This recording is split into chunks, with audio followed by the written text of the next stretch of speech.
All right, so if you guys go into Blackboard, I need you guys all to go into Blackboard because you need to download these documents that I'm going to show you. So let's see here. Go to Assignments, okay? Go to the Assignments tab. Scroll all the way down to the Persuasive Research Essay Presentation, okay? I need you to open that up. Click on the folder link. Now, the first thing that pops up is it says Assignment Oral Presentation. I need you guys to download both of these documents. I'm going to really quickly just point out what these documents are and what you need to do with them. Okay, we need to know that before we get started.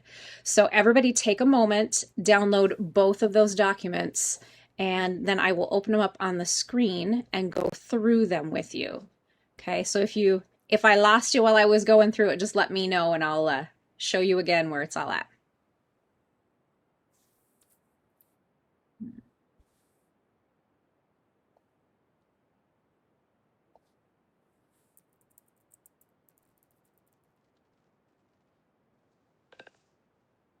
Okay, let me get rid of this.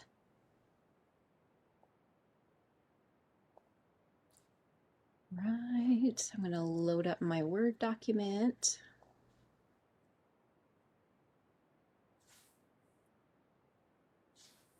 Oh, there it is.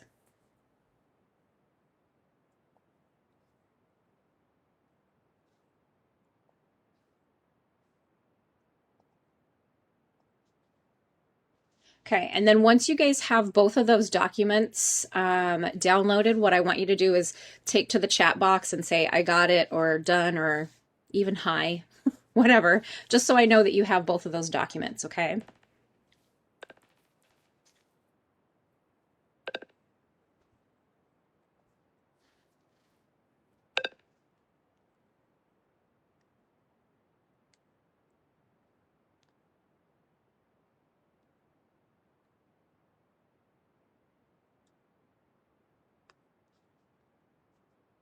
Okay, we just need to wait for a couple more of our classmates to get those downloaded. Everybody's connection is different.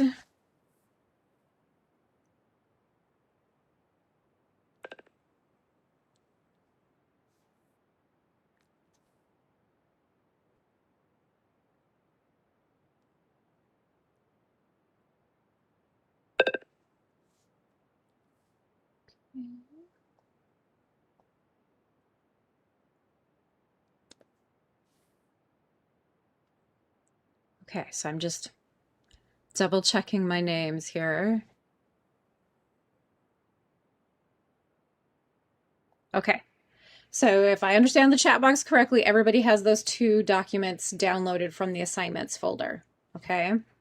So I'm going to open up Word really quickly. So those two documents, one is an audience evaluation, okay? And then the other is a self-evaluation. So let me open this up really quickly. So the first one that I am showing you is the audience oral presentation evaluation form. So I'm going to assign each one of you a classmate's presentation that you need to evaluate. Okay, so if, let's say I'm Beatriz, okay, and I've assigned Beatriz to evaluate Justin's presentation, okay? So I'm pretending to be Beatriz, okay? I'm going to put Justin's name right here, okay, because he's the speaker. You can put the date of the presentation if you want, doesn't really matter too much. Put the topic of the speech. The evaluator, that's you. Don't worry about signature. So I would put Beatriz. And your title and role is classmate. Do not worry about your phone number. We also use this form when it is a purely online class, and so you guys have to set up how to evaluate each other. So don't worry about the phone number, okay? Now, so I'm Beatriz and I'm listening to Justin. Of course, we're all listening to Justin because, you know, that's what the polite thing is to do. So we're all listening to Justin, but I'm Beatriz, so I need to evaluate his presentation. So I'm going to rate his presentation on the following things from 1 to 4. 1 being poor, and then 4 being excellent. It was fantastic. Okay. So, and then there is a pretty lengthy list here. Okay. Pretty lengthy list of things that you will need to evaluate for the one person, the one classmate that I give you. And it's like about being prepared. Did they get your attention? Did they identify the topic and purpose? The speaker previewed, and basically they gave us a summary, of the body of their speech or whatever. So just kind of go through all of those and rate the classmate that I assign you, okay? Then what you'll end up doing is maybe give a sentence for each one of these, like what impressed, again, I'm Beatriz, so what impressed me about Justin's speech the most? Woo, somebody's mic just went on and it scared me. What does the speaker need to improve on? So there's those, three questions that maybe you'll give me one sentence in regards to the individual that you are evaluating, okay? Okay, I think somebody popped in here because I feel like I'm missing one of you. Give me just a second.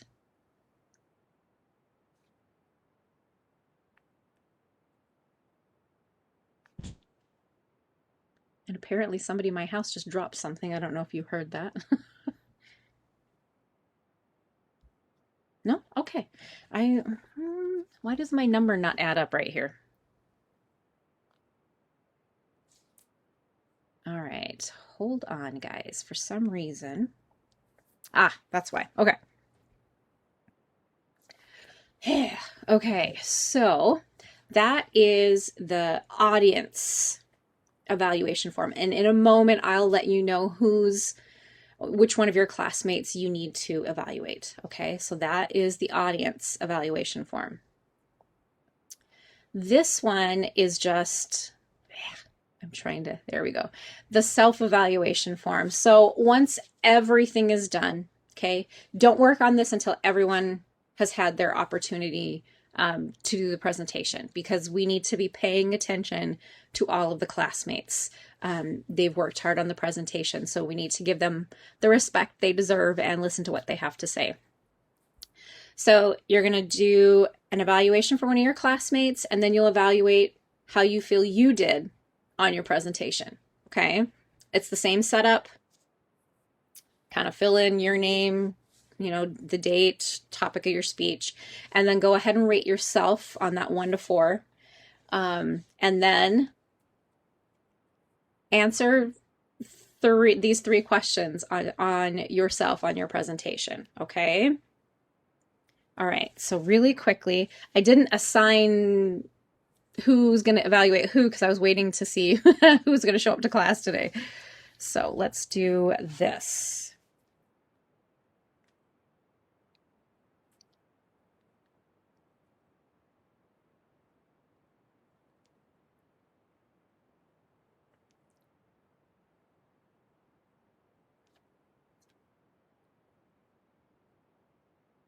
I'm just writing it down so I keep track of it. Okay. Oops, I can't spell apparently.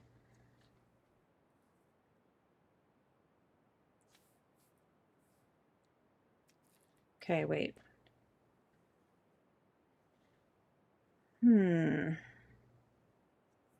Oh, okay. I missed one of you.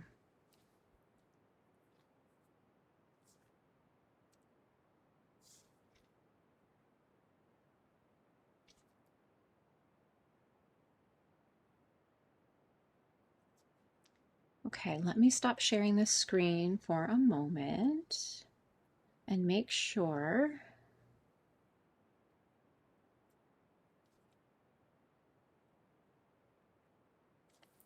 All right, I need to go into Blackboard really quickly because if my count is right, that means I missed one of your visuals. So I need to make sure that I get that.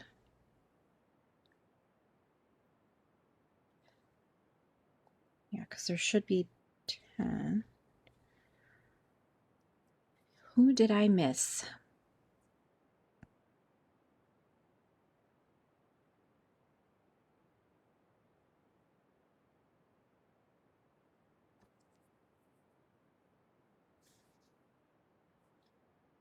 This is so much easier when we're in person.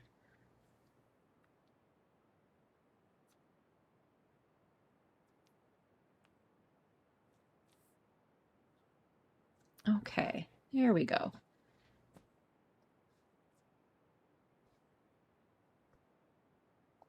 You guys, what I need you to do right now is make sure you have your outlines out and that you are ready to present.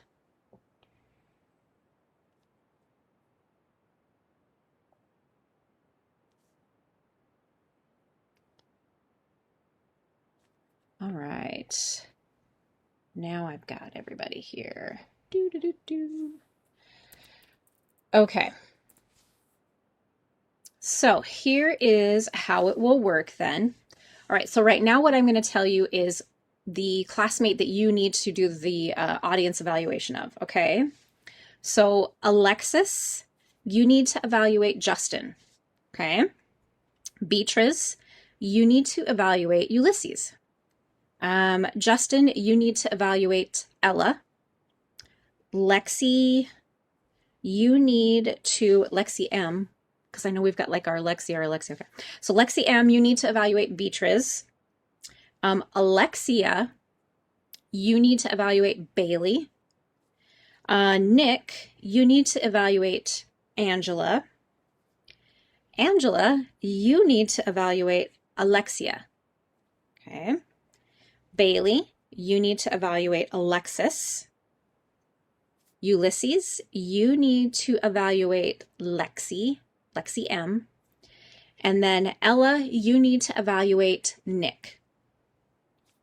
Okay, so does everybody know who they're supposed to evaluate?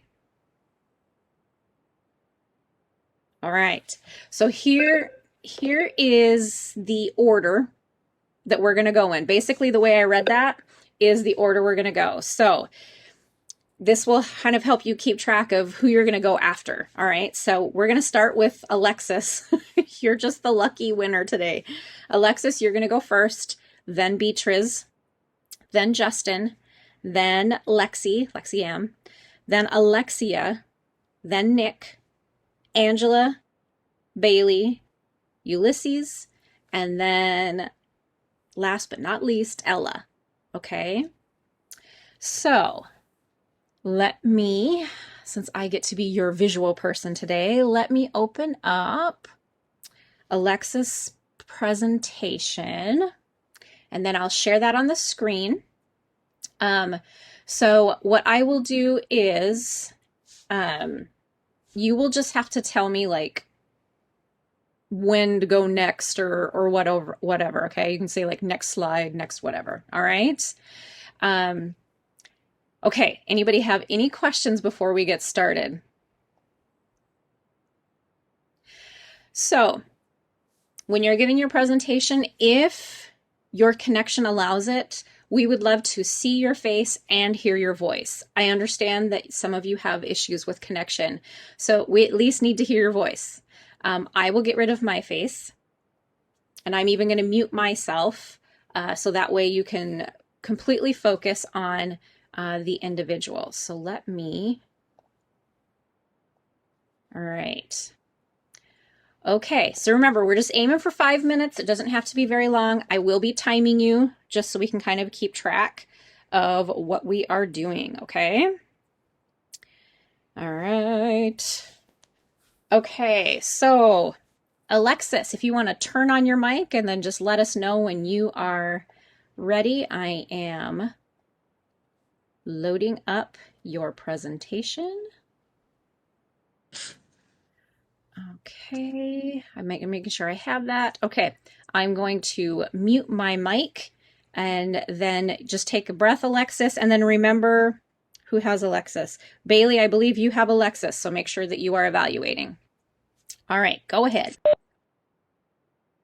Okay, so I did my presentation on standardized tests and basically why we shouldn't be using standardized tests as a main method, pretty much all around as far as what you get into in college. Next, please.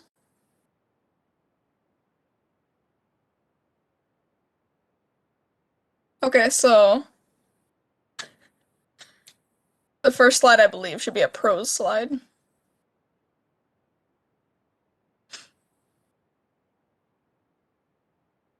There we go. So some of the pros that I've read about, so basically reasons that people think we should keep standardized tests is one article had talked about the fact that nowadays we make standardized tests seem like it's a traumatic experience.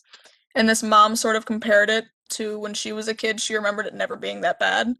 So she's more wondering if it's less about um like making our kids scared of their results and more about kids these days just not impressing their parents enough with their results. So they're wondering if it's she's wondering if it's mainly the parents who are persuading the kids and these adults and administrators to not want to do these tests.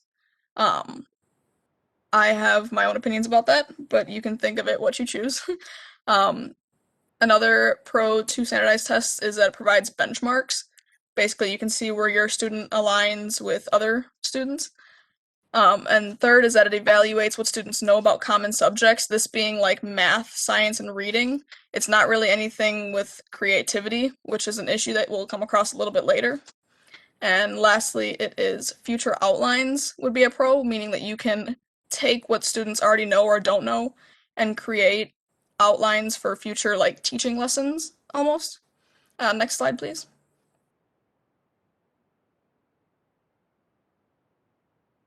Okay, so some cons. Um, the tests are biased, whether we realize it or not. Students are limited to certain resources depending on where you grow up or your like economic status, and it does make a difference. There was some research that students who are more wealthy scored better because they could afford things like tutors, or their specific school district could afford extra preparation for the tests. Second being that it creates winners and losers. This was a concept in one of my articles that I had read where the author thinks that by giving students one individual number to define pretty much their entire intelligence, you are comparing your students to other students, which then makes you sort of feel bad about your score or feel good about your score, but then look down upon your peers, which is not a very good concept to have in high school, especially being that it's based off of one score. And third being that it does not teach. This means that I'm sure after everyone took their SAT, ACT, whatever you took based on where you came from, you don't get to see what answers you got wrong and how you can improve. So you spend all that time studying just to not really gain anything from it, being that you can't learn anything from it. Number four is a false sense of security. This means that if parents see that their students score a good score on the test, they may think, oh, my student's good to go for college. You know, they're going to pass with flying colors. They did this test, but that's not the case. These tests, students can just memorize formulas and pass, whereas things like college require very in depth thinking for assignments. It's not as simple as just memorization all the time. So parents think their students will be fine, where in reality they may not. The next one is that it's stressful. I know we've probably all been in the shoes of worrying that we're not going to get the score that we need to get into the college that we need. One score being able to ruin almost your entire career or what you want to do is sad. I know that when I was a kid, I was told, junior year, I suppose I'm still a kid.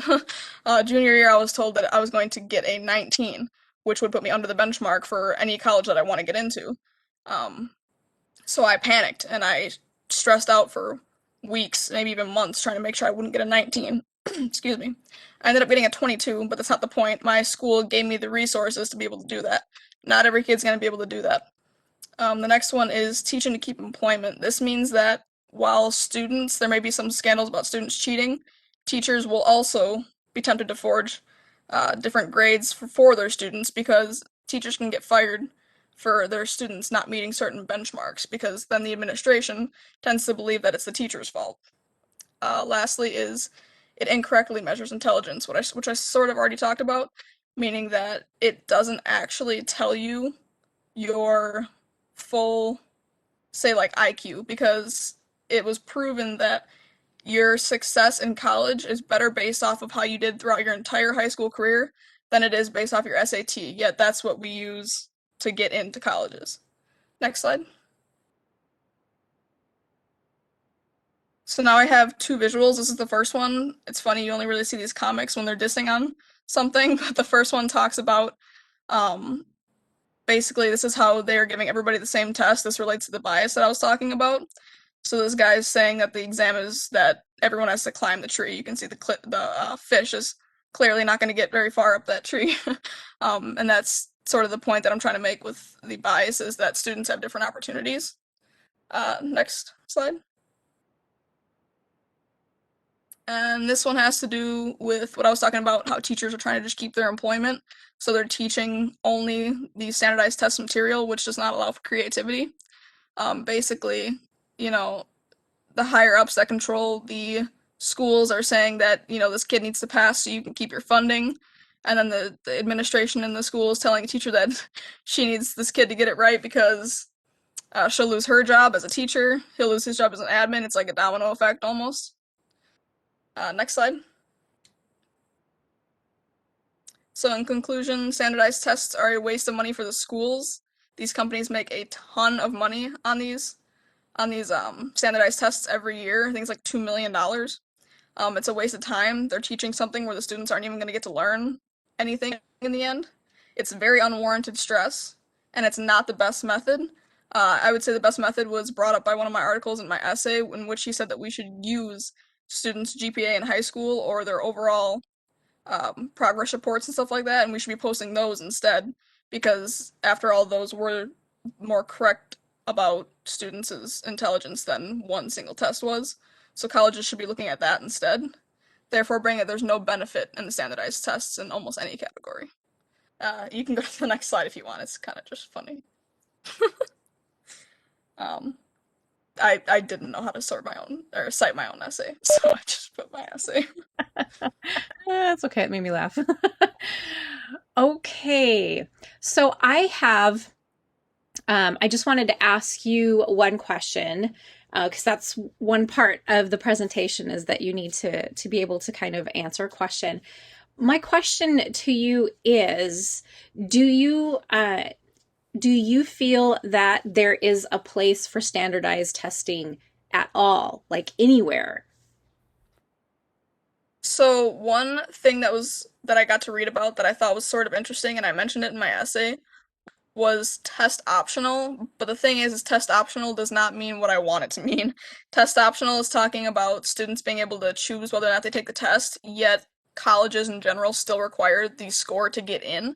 I think if we were going to do test optional, which would obviously still include standardized tests, it should be for certain degrees, not just the entire college in general, because kids that go to a technical college shouldn't need to get these certain SAT scores to do something that has nothing to do with this test in general. They should be able to just get in and go and get it done with. But if you're gonna go be a doctor, obviously give me your SAT score. You know what I mean? But an entire college shouldn't be ruled out just by one score. Test optional should mean testing based on what you want to do with your career, I feel like. But that's the only way I would keep it stuck in high school. Otherwise, I feel like it's just a huge money pit. Okay. No, that's an excellent point. Actually, when I was in high school, um, they literally told us if you do not plan to go to a university, don't worry about the SAT or ACTs. Like if you're just going to go to a local college or a technical school, don't even bother. So we didn't, a majority of us didn't even take SATs, ACTs. We just did like placement testing so they could place you in the correct math and the correct English, college level. So, Yeah, I didn't know they were doing it that far back. I thought test optional was like still a newer concept. So that's cool that they were at least, I don't know, giving you that option. yeah, and it probably wasn't labeled, test optional. That's just Just what low they were, key. yeah, that's just low key what they were saying right there. So, okay, nice job, very nice job. I Thank you. look forward to reading your paper. Okay. Okay. All right. So, and if we were in the classroom, we would like actually applaud for you. Yay. Well done. So now we're going to go to, hey, there you go. There you go. You can use your reactions to give each other the applause that you deserve. So Beatriz, you are up next. Give me a moment and I will get your presentation loaded up. I just have to open that folder, find Beatrice. Yep, Nick's got the right idea. Okay, so get Beatrice loaded up here. And it looks like Lexi M, you need to be evaluating Beatrice. Okay. Yeah. All right. Let me share my window. Okay, I'm going to get rid of my face so you guys aren't trying to stream too many things at once. All right. So, Beatrice, whenever you are ready, take a nice deep breath and go ahead and get started. Okay, so my topic is going to be on abortion, and obviously this topic is very controversial to talk about, but it's one of the most common and oldest medical procedures done, and I am my argument is pro-choice. I think abortion is um, basic health care, and it's much more than just a medical procedure. It's dealing with the physical and mental health and the financial and then parent consent for those who are younger individuals. And it's kind of difficult because we have so little social science studies on certain important social, psychological, and economic consequences of the abortion outcome because people are afraid to give out their information because they think they're going to get in trouble because they're having an abortion. And then, um, and then, believe it or not, abortion is way safer than childbirth um, when it's done with a professional, trained healthcare provider. So now I'm going to go into the mental health. So you can go to the next slide. Um, People assume that abortion causes several mental health issues. In the United States, 1 out of every 4 women would have an abortion by the age of 45. But believe it or not, abortion does not raise risk of depression, anxiety, or post-traumatic stress disorder, according to researchers. But um, it does depend on the women. Not everyone's going to be the same, but 10% were affected after an abortion. And then those who were denied an abortion were more likely to have higher levels of anxiety and they have a lower life satisfaction and lower self-esteem. You can go to the next slide. The graph it's presented is if abortion is covered in some states or not. So the blue is majority of it, so it does not cover, but just some are covered. Some abortions are covered. The purple does not cover anything, and then the ones that are more greenish covers abortion. When women are denied abortion, it leads them to face eviction, unemployment, and debt. And 3/4 reported not being able to cover basic expenses such as housing, transportation, and food 5 years after their denied abortion, and almost 2/3 already had one child, so it just makes it a bigger struggle. And then a woman who is trying to make ends meet is already just doing it on her own, so she's just struggling more. And then we're going into parent consent, which is I have mixed feelings about it because of a story that I've been hearing when I was researching. It's from Jan Doe. Um, She was a 13-year-old girl, and she started having, well, her soccer coach started having a sexual relationship with her, causing her to get pregnant. And he took her to a local parenthood, and he acted like he was her dad, and she was able to get the abortion. Young girls are struggling to like be able to tell their parents because some people don't have the best support system. So, and they have a history of alcoholism, emotional or physical abuse, and even sometimes incest. The younger girls were also stated that they were forced to have sex before the age of 20.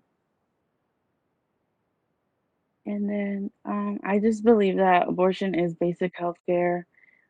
It's safer than childbirth, and it affects everyone in the situation. A child who was brought into this world can just relive the same cycle that's been going on. And parent consent, I think, is sometimes needed because teenagers sometimes can be really immature and it can affect them in the longer term with their medical, emotional, psychological consequences. So, yeah, that's my presentation. All right. Thank you, Beatrice. Let me flip some things around. Okay, so I just have one question for you. I take notes while you guys are doing your presentations. It helps me actually grading later too. So my question to you, so you in the beginning you stated that you were pro-choice, and that map was actually a really interesting visual to be able to kind of see the differences in the state. Um, but one thing that really stuck with me as you were giving the presentation was that you mentioned the mental slash emotional aspect, or thing that need to be thought of along with it. So I guess my long-winded way of asking the question is, do you believe that abortion should be covered under insurance? And if so, do you think that there needs to be a mental health thing attached to it as well? If that makes sense. Yeah, I do believe that abortion should be covered by insurance because majority of all the sources I was finding, a majority of all women were struggling. They didn't, um, they were covering their abortion and they couldn't even cover it. They were having to rent a hotel maybe, get different other needs, and it's just whole, a whole different story on that. Okay. But I I forgot the second question you asked. Sorry, I'm kind of nervous. Oh no, that's okay. And I was really long-winded when I asked it. Okay, so you believe that your opinion is that insurance should cover it. Do you think then insurance should add like a little extra in there so that not only the abortion is covered, but that there's maybe like a mental health counseling availability in there as well? In my research, I did find that sometimes abortion, before you could get an abortion, you had to go to a therapist, Okay. but sometimes majority of everyone didn't really need it, so it just costed another extra stuff because they didn't need the therapy or all that extra stuff. Okay. Interesting. Okay. Very interesting. All right. Well, thank you very much. You guys feel free to give her a round of applause. Oh, look at that. I don't know if you can see that on the screen. That's amazing. Do you guys get to see each other's reactions?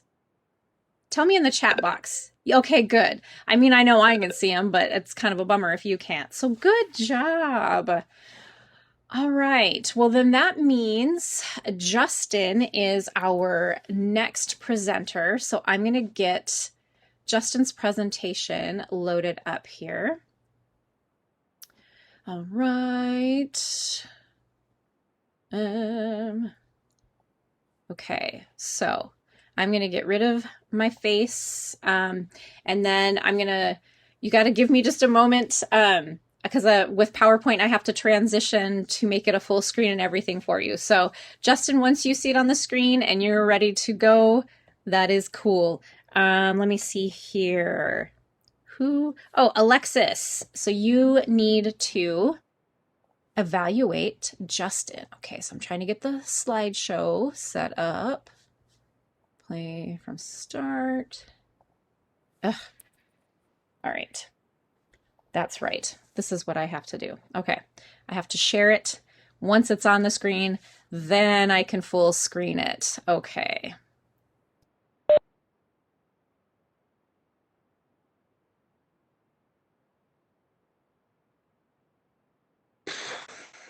Okay, so my paper was on moving on from traditional education practices and embracing fully the blended and modern education curricula. Next slide, please.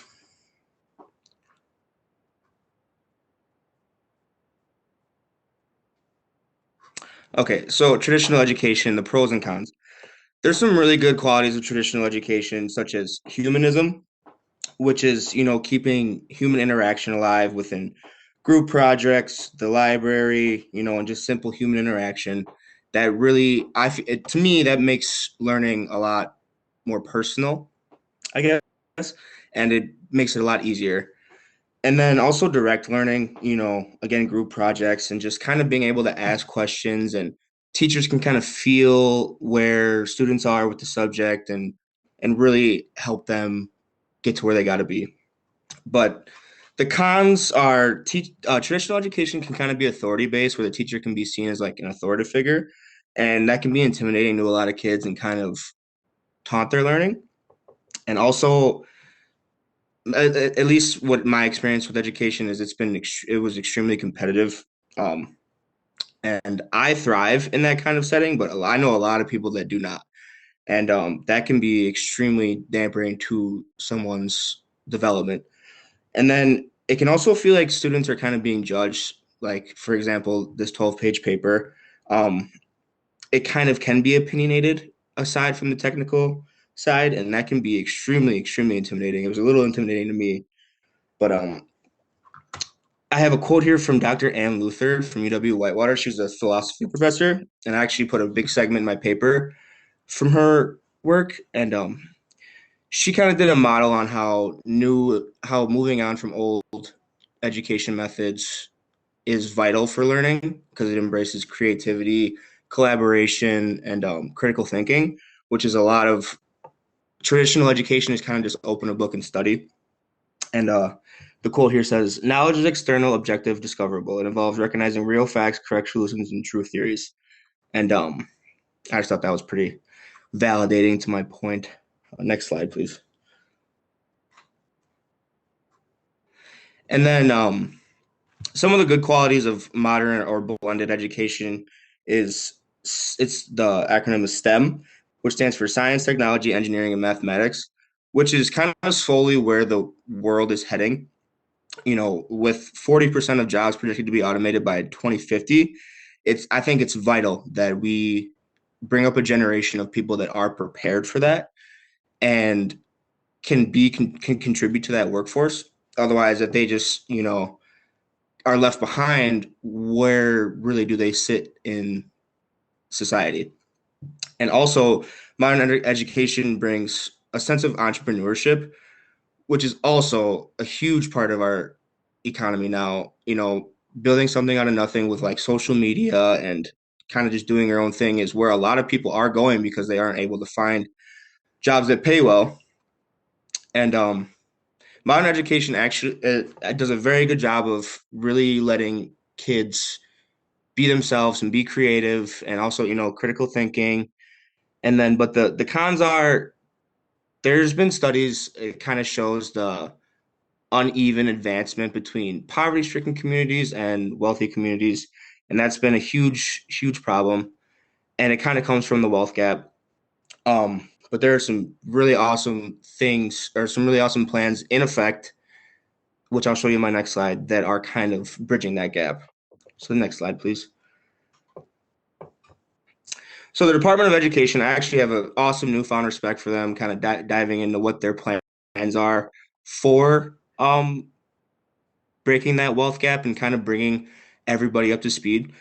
And here's just a little program they made. It's called Bring Your Own Device, where not every kid has a device to bring, but the ones that do, there was the trials I had, about 40% of kids could bring their own device. Well, that's 40% of funding that can go to the other kids or go to, resources within the school. And that's just one of the awesome little programs that I saw. And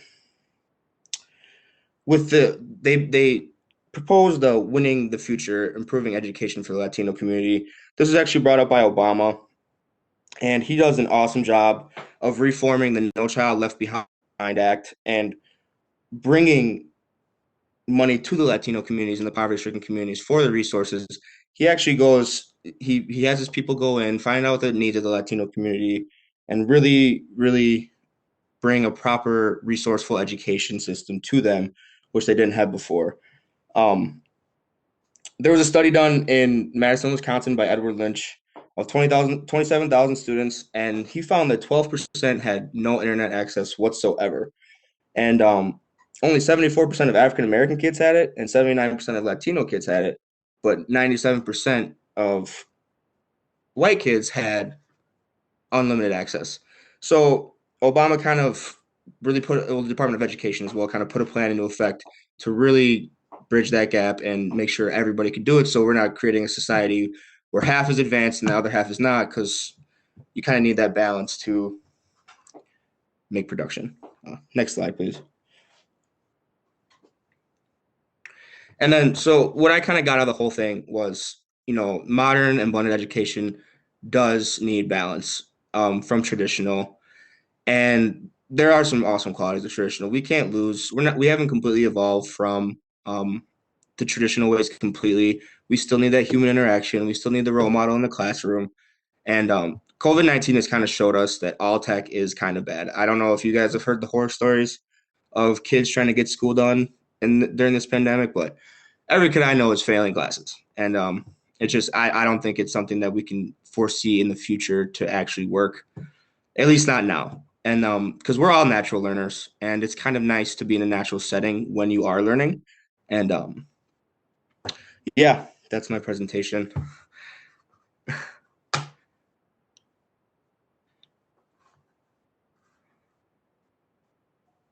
All right. Good job. Very, very good. Okay, again, I take notes while you were talking, and I can confirm that during COVID, I have three kids who are still in school. And when there was the shutdown, there was one of me and three kids that needed help. Now, when it comes to writing and stuff like that, I'm great. But when they're talking about algebra and stuff, I struggled helping them. Luckily, my oldest is very good at math, so she was able to tutor her brothers. But I heard of other individuals who, I mean, I was fortunate because I was working from home. I mean, I've been teaching from home since this all happened. So, think about those individuals who didn't have somebody home to help the kids. So, yeah. You included one of the statistics that you included, you were talking about, I think you said 20% of jobs will be automated by the year 2050. Is that correct? Did I get that statistic correct? 40%. 40%. Wow. Yeah. Okay. So this is purely opinion and you're just kind of, hypothetical here. Do you think then if we're looking at 40% of jobs are going to be automated, do you see a huge shift from that transitional learning to a more tech-based learning? Does that make sense? Yeah, well, I think that especially with COVID-19, there has everybody really points out the benefits opposed to the downfalls. So obviously, remote learning is extremely cheaper. You don't have to pay a teacher, you don't have to run, AC, you don't have to open a school. It's extremely way cheaper. Just in labor, you're saving hundreds of thousands of dollars a year. Yeah. And then, I mean, I just don't think. I think eventually, maybe not 50 years, maybe 100 years down the road, it will be remote learning. But I think where we are in society, we're in a really weird place where automation is kind of already taking over and killing a lot of jobs. But there is still the humanistic feel to the world where we still do go to the grocery store and kind of, see people. So if you just go completely online, that's where I learned a lot of my social skills is in school. So I just don't think that we're ready naturally to evolve from traditional, in-person education, but I do 110% believe that it's going to be all technology eventually. I don't everything else is. I just don't see we're just becoming we're outgrowing ourselves so fast that I think education will be one of the last things, but I definitely foresee it happening. See it coming. Okay. Excellent job. That was very, very interesting. Some of those statistics, like I said, I wrote them down. I'm like, huh. I have like weird Thank you. frowny faces for some of the statistics, but okay. Great job. Everybody feel free to give Justin that round of applause to let him know we did a great job. Okay. Yay. I'm pausing so you can get your applause. So let me get out of that. It looks like our next presenter is Lexi M. Let me get this over here. I gotta tell you, Nick, I love your like applause. Okay, so Lexi is up next. Let's see here. It looks like Ulysses, I think you are supposed to evaluate Lexi's speech. So let me do this. Get rid of my face. Make sure. Okay. Sorry. All right. So then, Lexi, once I full screen it, feel free to jump right in and take it over. Okay.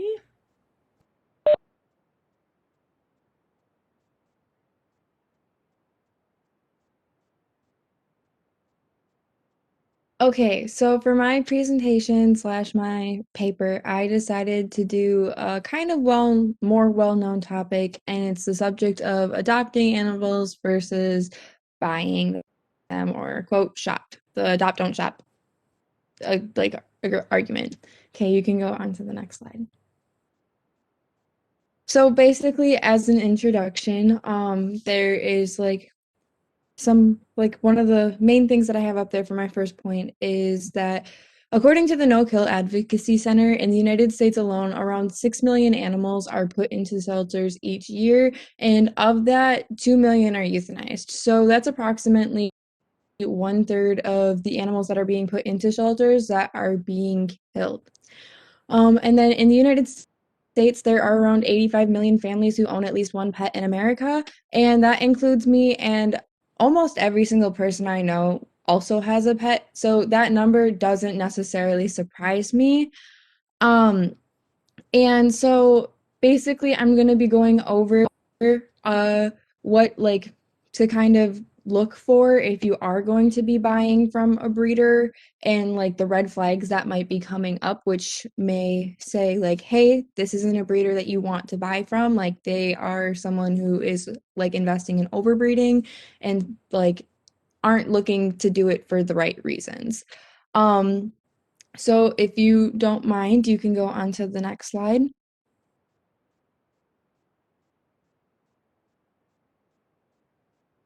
Okay, so this is going to be going over the two different types of breeders that are kind of more well known.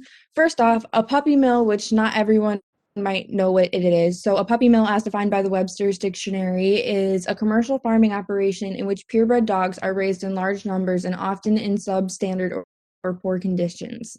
According to the Puppy Mill Project, in the United States, there are approximately 10,000 puppy mills, and of From those puppy mills, around 2 million puppies are born each year on average. And something that I found in my research that I actually found kind of shocking was that most puppy mills are actually from like the Midwest, and like the highest concentration of puppy mills are actually in Missouri. So I thought that was a little bit weird, like not weird, but a little bit shocking information because you would think that they would be more spread out with there being like 10,000 puppy mills, but apparently a high concentration of them are in Missouri.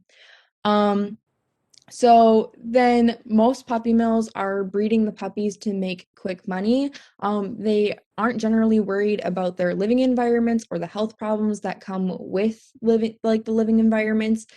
Um, and the other thing is that's a huge issue is that most of the puppies are taken away from their mothers before 8 weeks, which is like the crucial time for a puppy to be with their mother so that they can get fully developed and um like aren't developing health issues. And not only are they being separated from their mothers, but they're also have little to no interaction with their litter mates, which is also super crucial because of the fact that they need to be socialized even at that young of an age, and they need to have like a companionship with a different animal, especially their mother. um so like as I was saying before, they are generally put into super bad living conditions. If you guys can like look at the picture up on the top, that is like a general like puppy mill. After they get to a certain age, they're put into small cages and they often have to sit in their own feces, and they don't generally get a ton of fresh water or food. And I'm not saying that all breeders are bad. So obviously some breeders are good. And like if you go to like a more reliable breeder to say most of them are able to give proof that they are registered, which they're supposed to be, they're required to be registered through the state in order to be selling like purebreds and stuff like that, and they'll be able to give like full records of the animals like veterinary history and like their genetic line. That's also like a huge deal when it comes to buying like purebred animals.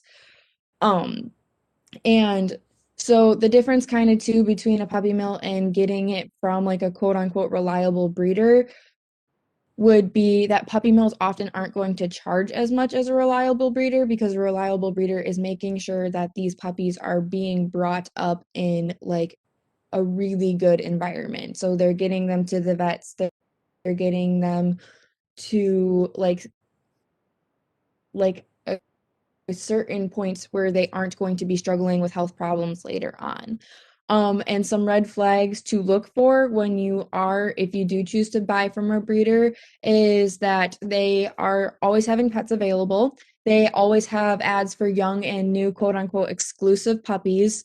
They don't want to give the name of their veterinarians because often puppy mills do not have a veterinarian and they do any of like the work if like an animal is sick on their own.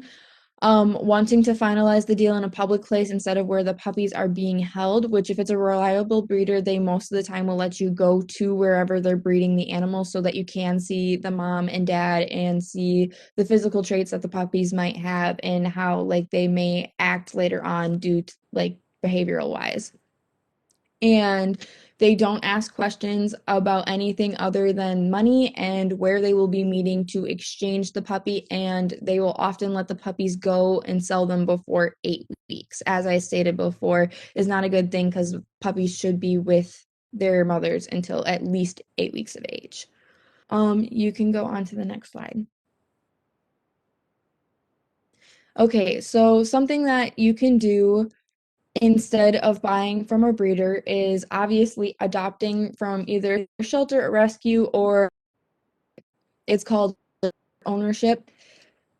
So with adopting from shelters, there are multiple benefits, including the fact that you are saving a life. A lot of shelters specifically don't have enough room to take in all of the animals that they like are being given or that are being brought in, either being surrendered by their owners or just being from like public authority if it's like a stray.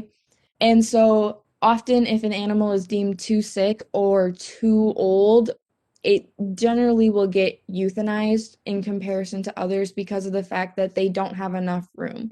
So when you adopt, you are saving a life of an animal who might not get that chance if they were to be euthanized, because a lot of shelters also have a holding period for strays that after a certain time in Wisconsin it's it got changed from 7 to 4 days with a bill that was passed in 2018, but they have up to 4 days to like for an owner to claim that animal, and if it's not, there's a chance that it could be put down if they do not have enough room.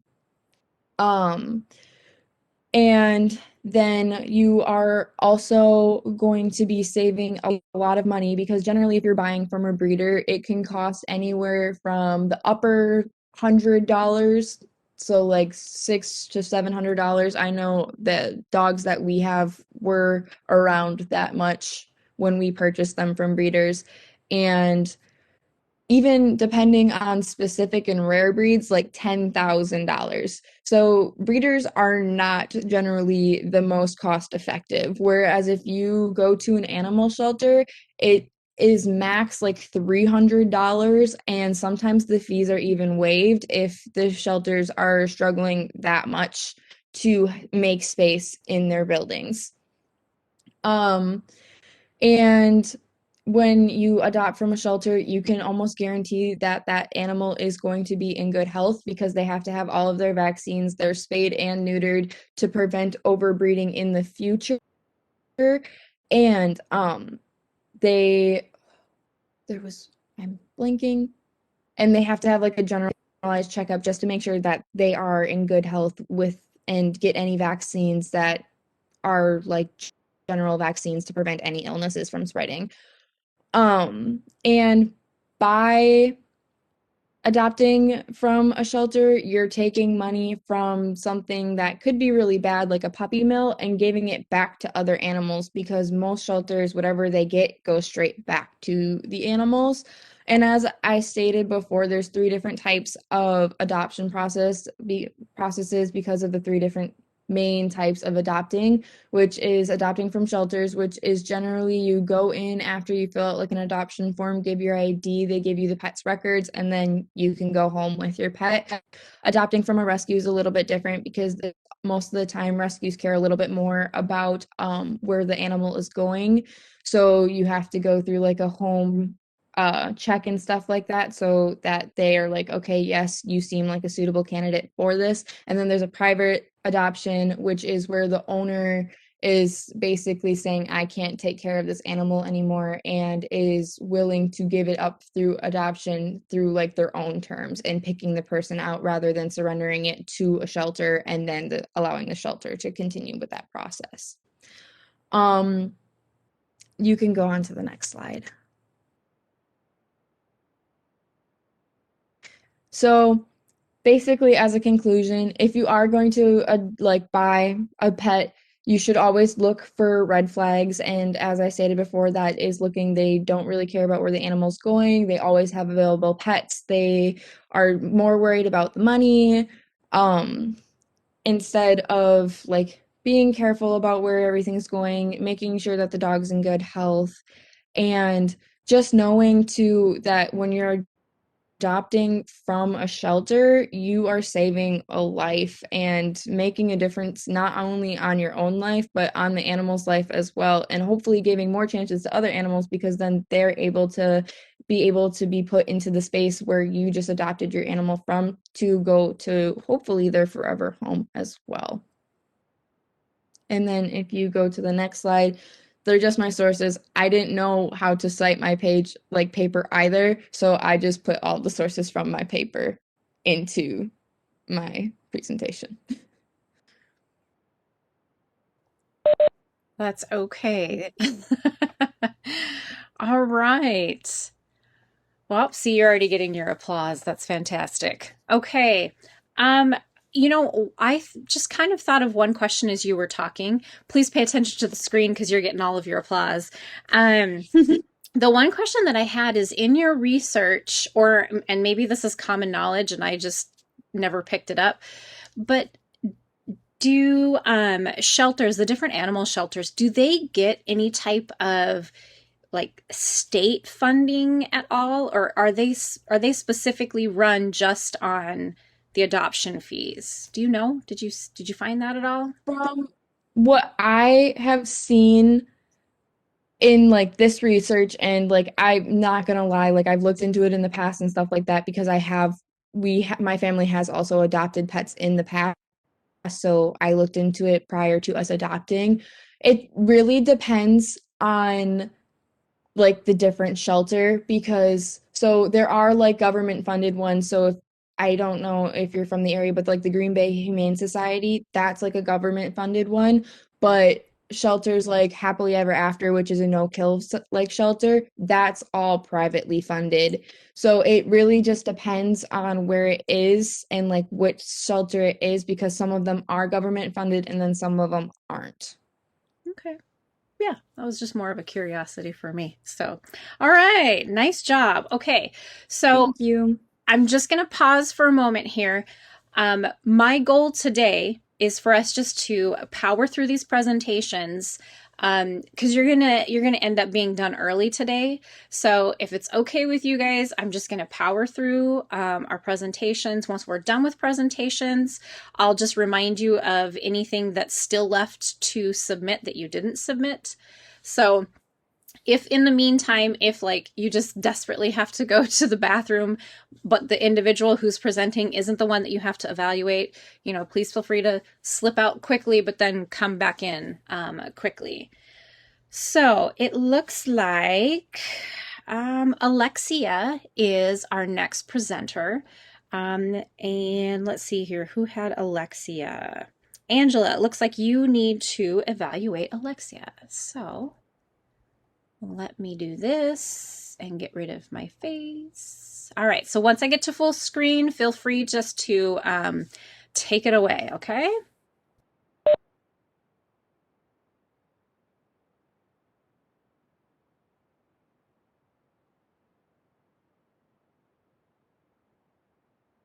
Can you guys hear me? I can hear you. Hello? I can hear you. Oh, okay. Okay. I'm sorry. I just wanted to make sure. Okay, so I did the importance of breastfeeding. You can go to the next slide. Oh, yeah. Oh. All right, so I initially started with the positives of breastfeeding, and the first topic that I covered is nutrition. So as many people know that breastfeeding is the optimal food source for an infant. It's the best choice that you can make. According to the American Academy of Pediatrics, American Medical Association, and World Health Organization, all three of those state that it's an optimal food source, like I said before. All nutrients are provided for the infant by breast milk. Provides protein, carbs, fats, vitamins, minerals. It even passes along beneficial bacteria, which helps protect the digestive system. And oligosaccharides are also provided through breast milk to help support a healthy gut. Next slide, please.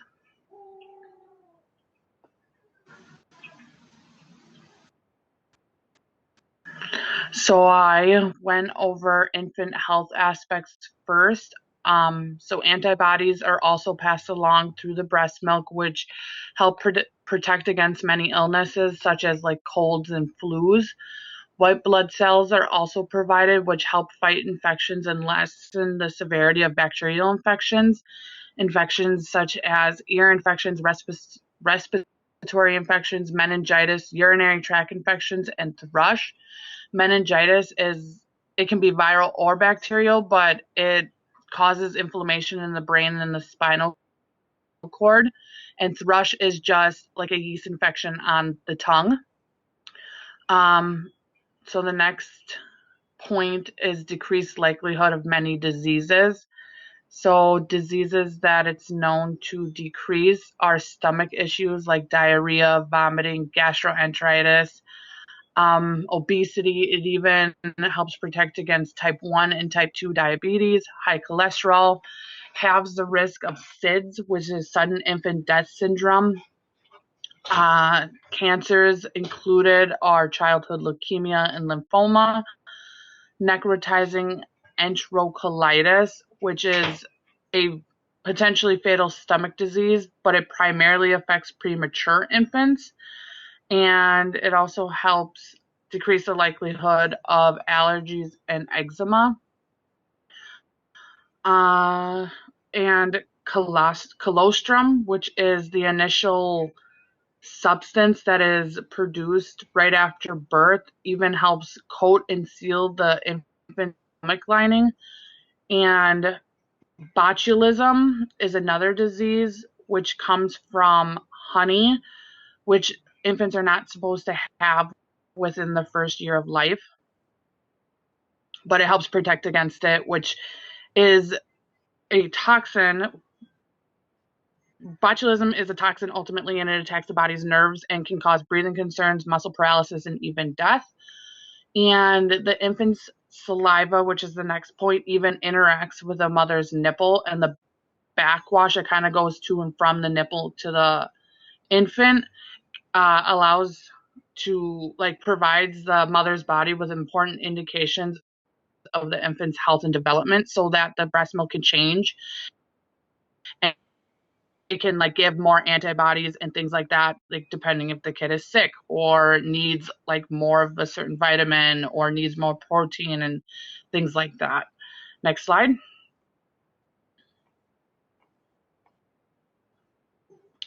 The next topic I covered is mother health aspects.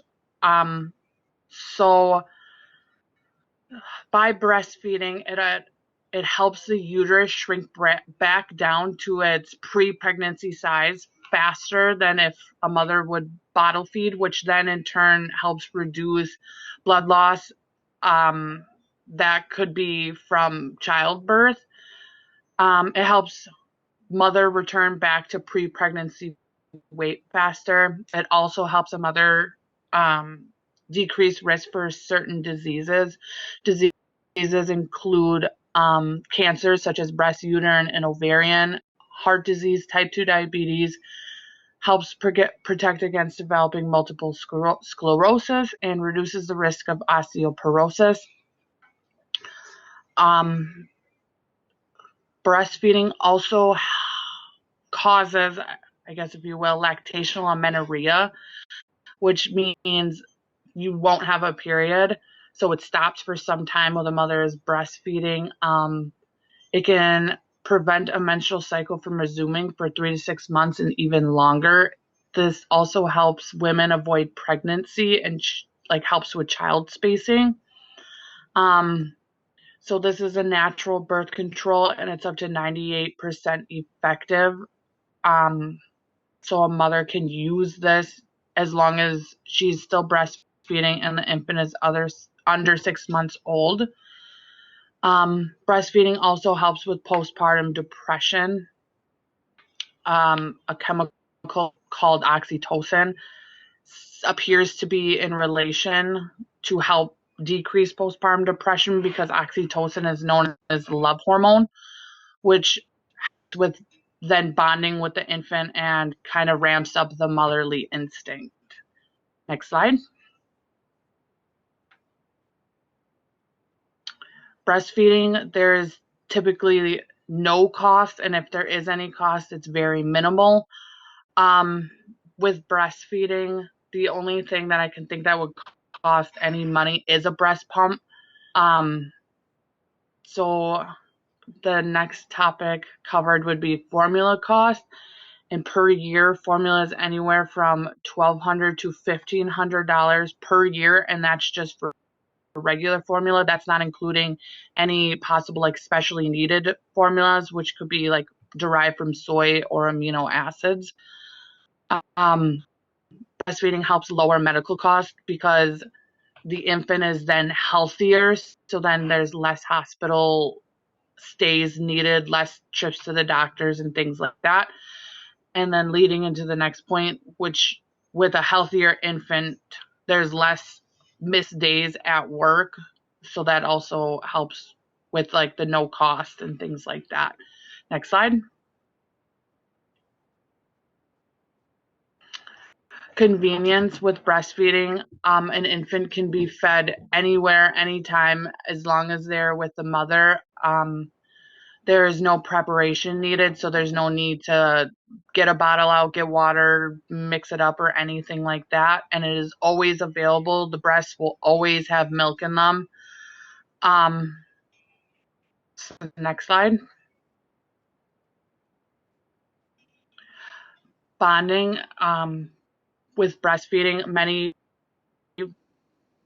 find that it strengthens the bond between the mother and the infant.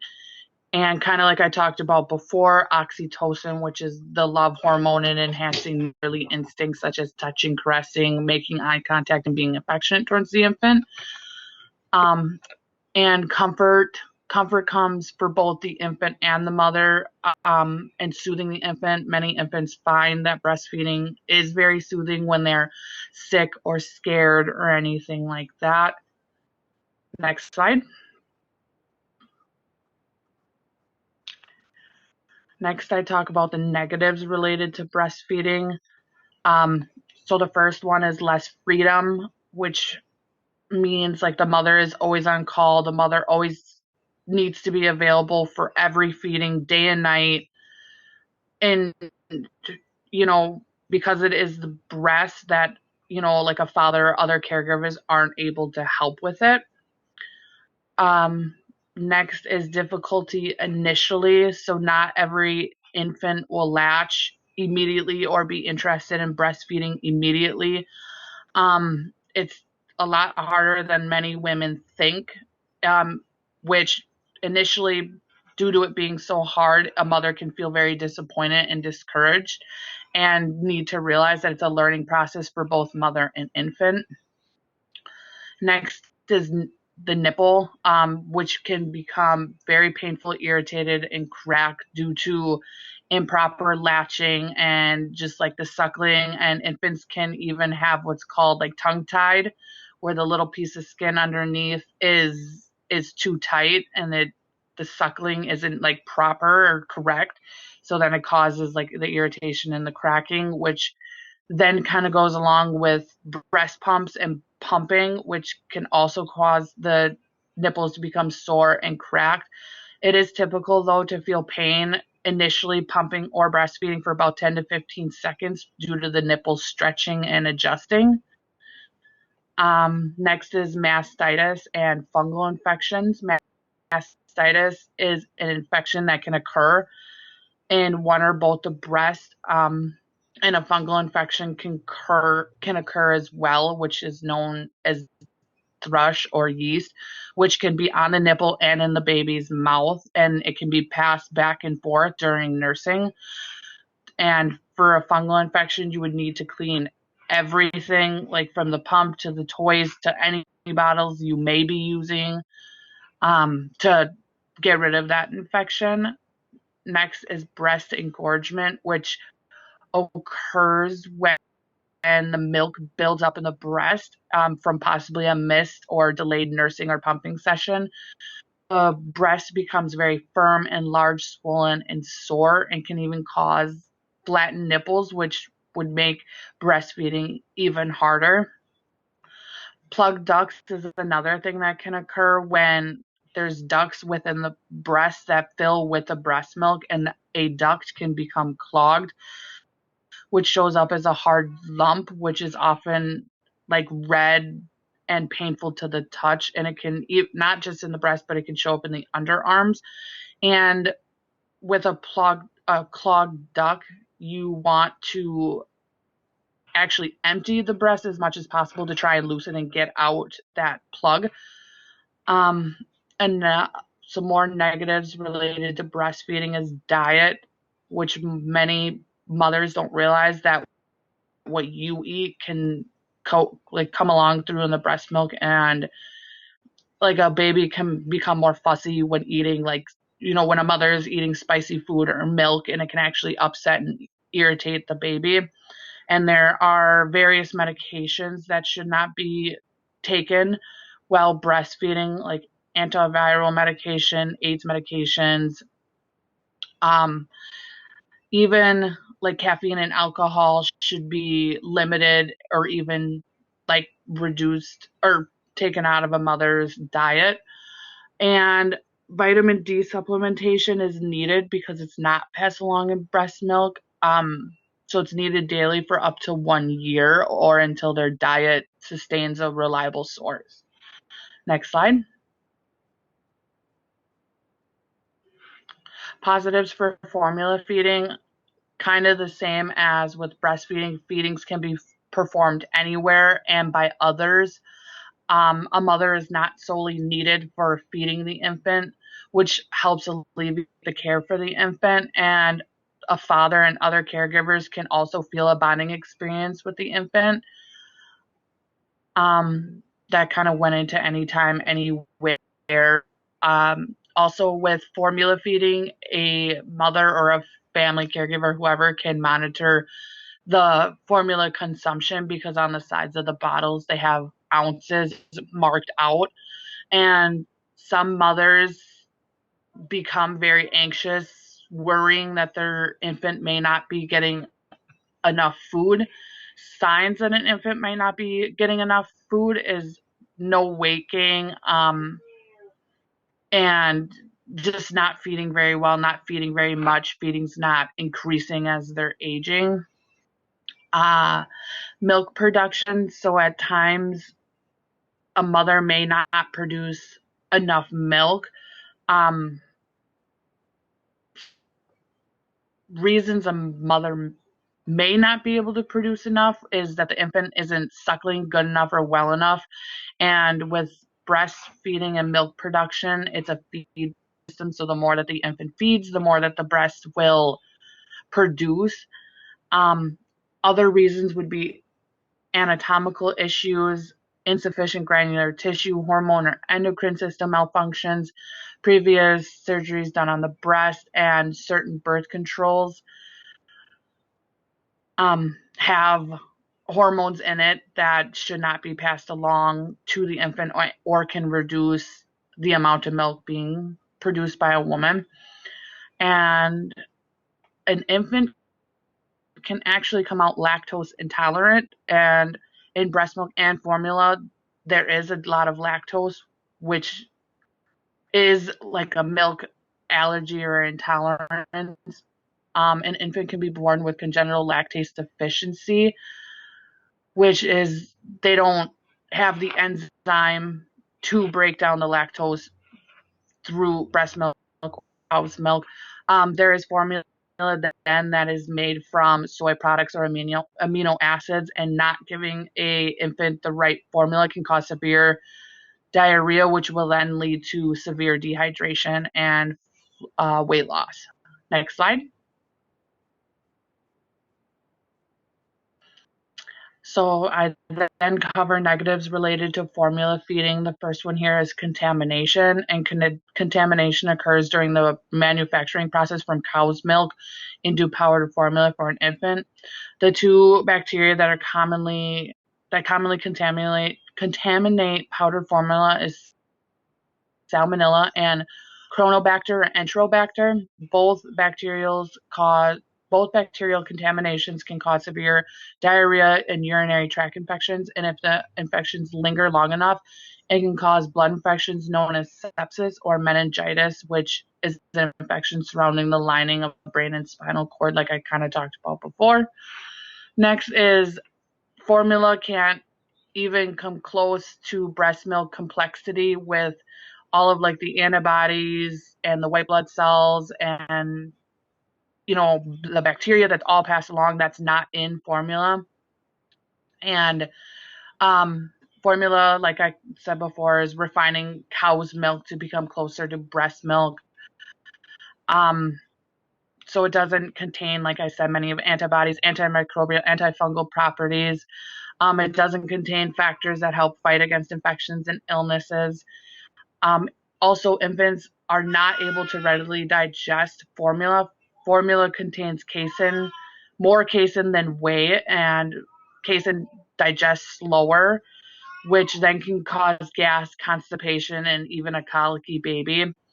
And various ingredients that I found that are added to formula are emulsifiers, stablers, lactose, corn syrup, fructose, maltodextrin. And it also, formula includes plant-based oils from palm, rapeseed, coconut, sunflower, and soybean. And there are even fatty acids from fish oil, and then vitamins and minerals, which are derived from plant and animal sources. And a lot of these added ingredients, many people try to avoid or don't even consume themselves. And lastly, I talk about cow's milk, which should not be used as an alternate for breast milk or formula.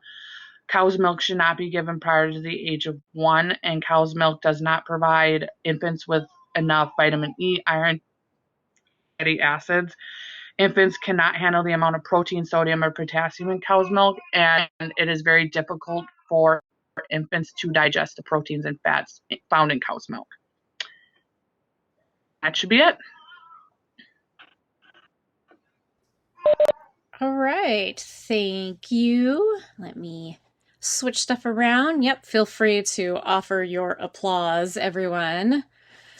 All right. So the only question that I thought of while you were talking was, in your research, did you come across anything that talked about how to reduce the stigma of like breastfeeding? Because there are times when mothers need to, they're out in public, and so they need to take care of their baby. Did you come across anything mentioning the stigma of breastfeeding? If that makes sense.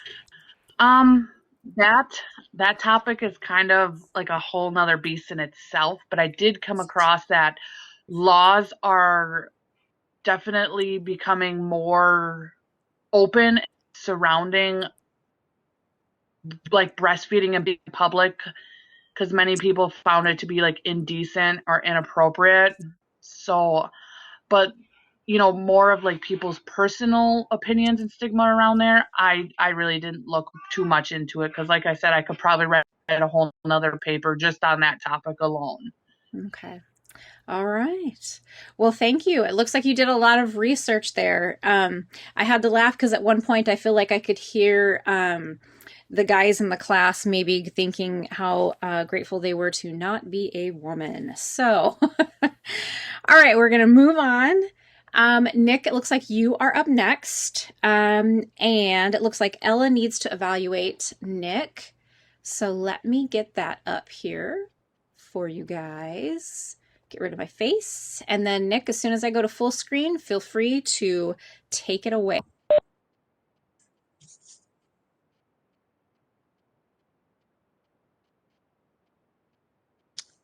Okay, so I had should sports gambling be legalized in Wisconsin? By me. So you can move on.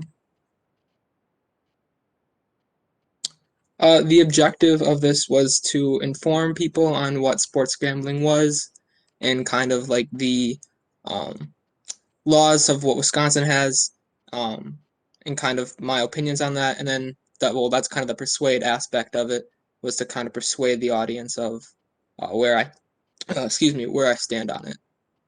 So you can move on. What is sports gambling? Sports gambling is like any other form of gambling where it occurs anytime money is placed on the outcome of an event.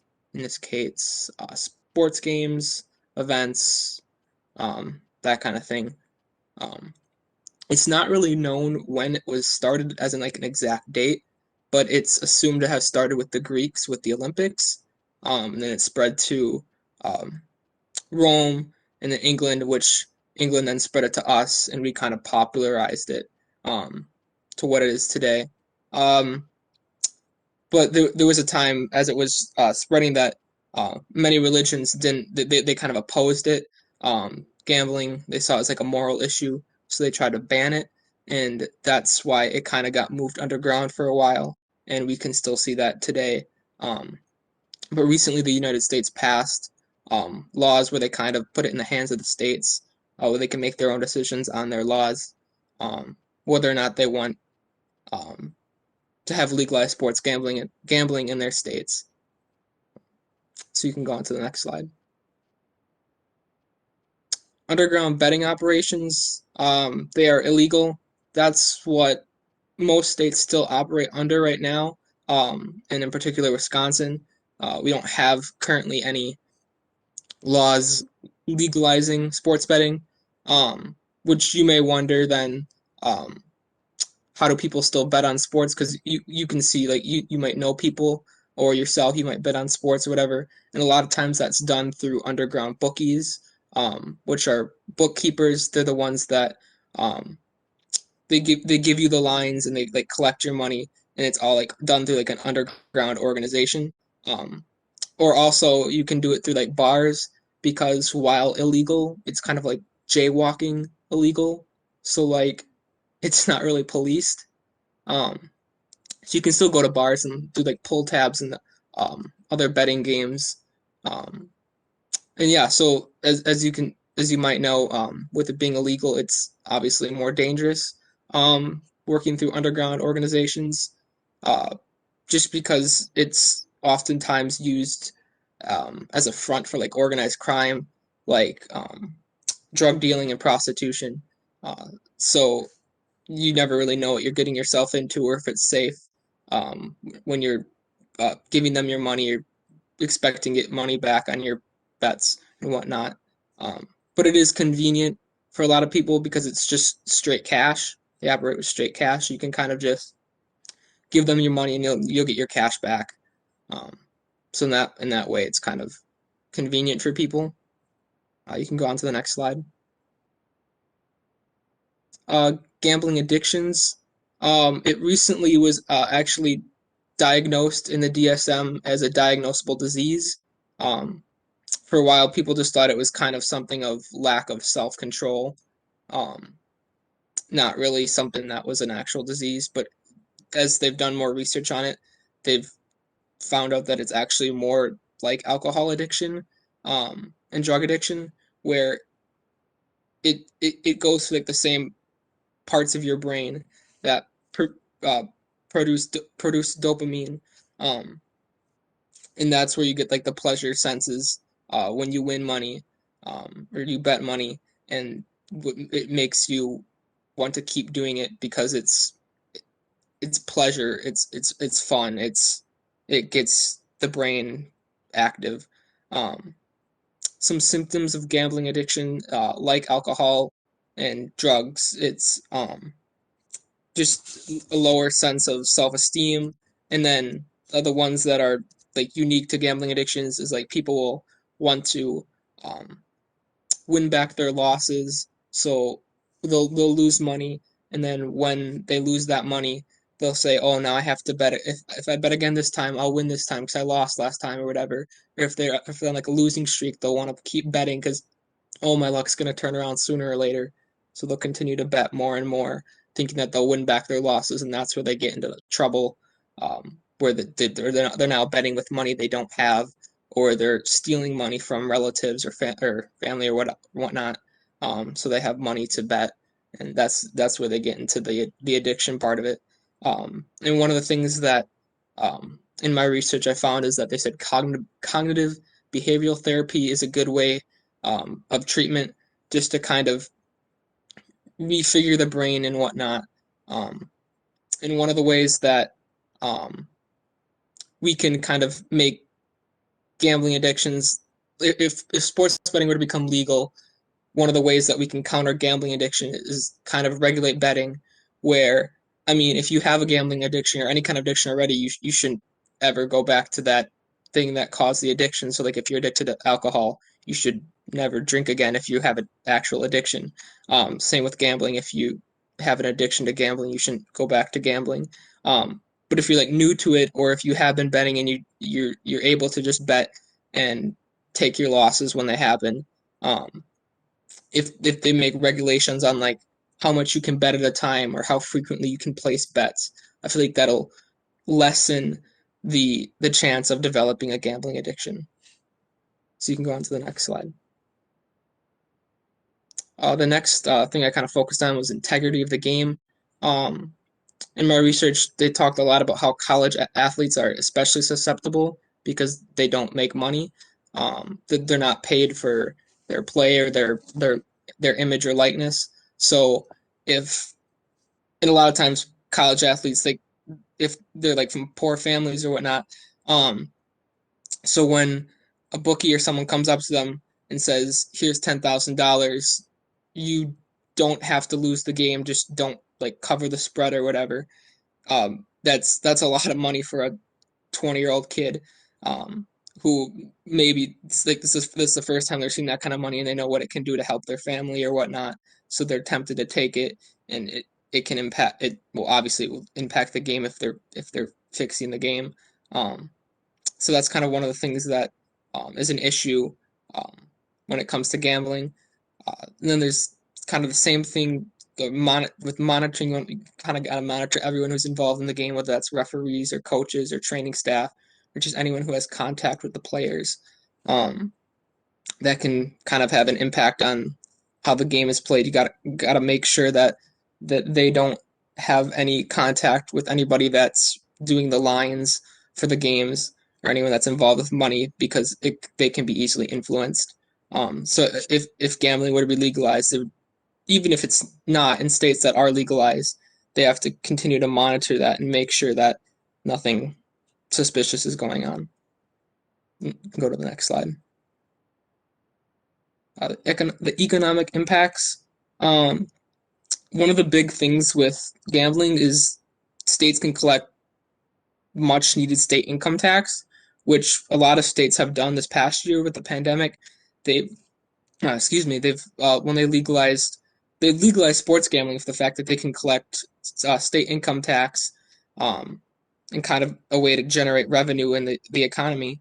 And Philadelphia, for example, they're the high they have the highest state gambling tax, which is 36%, and they've generated over $8 billion from it. So it's something that it not only benefits the people, it benefits the economy. It stimulates growth throughout the economies. It brings in money, and then it creates jobs because when you open sports books or casinos, they obviously have to hire people now. It impacts the local businesses around the area. It just brings in a lot of jobs and a lot of money. I can go to the next slide. The current status in Wisconsin, like I mentioned, currently it is illegal to bet on sports in Wisconsin, but like jaywalking illegal, like I mentioned before, where it's not really policed. But there's no way to do it online, or there's no sports books um, like that. So if you were to like use a gambling website and they would ask for your location, and then they'd see you're in Wisconsin, you wouldn't be able to. And currently, there's no proposed bills on the table either.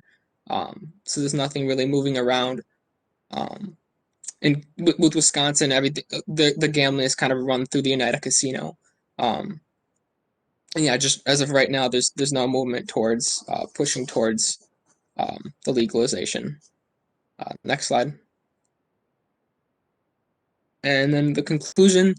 There are there's a lot of steps that need to be taken.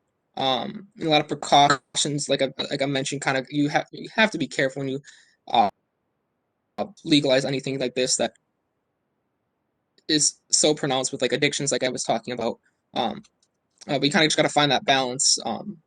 And if they can do that, then Wisconsinites can be able to enjoy the pastime of sports betting. And then yeah, that's my presentation. I didn't know how to cite the sources either, so it's in my paper. Okay, well, everybody give Nick his round of applause. He earned it. Okay, while you're basking in your applause here, I'm just looking at my notes. So forgive me. I don't remember if you said this or maybe I missed it. I don't know. I'm not super familiar with sports gambling. So, are there like quite a few states within the United States who actually have regulated sports gambling then? Yeah, I forgot to mention that in the presentation. I do have it in my paper, but Okay. I believe there's 13 states right now that have legal online sports betting, and Okay. then there's a couple more that have regulated sports betting of some sort. And there's also a bunch of states right now that are in the midst of trying to pass laws. And then Wisconsin's one of them that just has no movement right now. Okay. Yeah, I just it was again just kind of a curiosity there. So that means that there's something there's a model then to follow then if there are some states that are actually using that then. Okay, very interesting.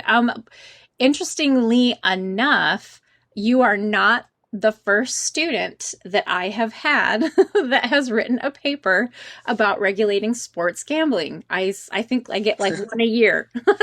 So it must be amping up a little bit then. It's getting more awareness. So good Well, that's job. good. Yeah, good job. Very, very interesting. Very, very interesting. Okay, we are going to move on. I've got Angela next. And it looks like. Did I not give anybody Angela? Oh, Nick. Nick, if you could evaluate Angela. Let me get everything up here. Okay, so same as always, as soon as it goes to full screen, feel free to take it away.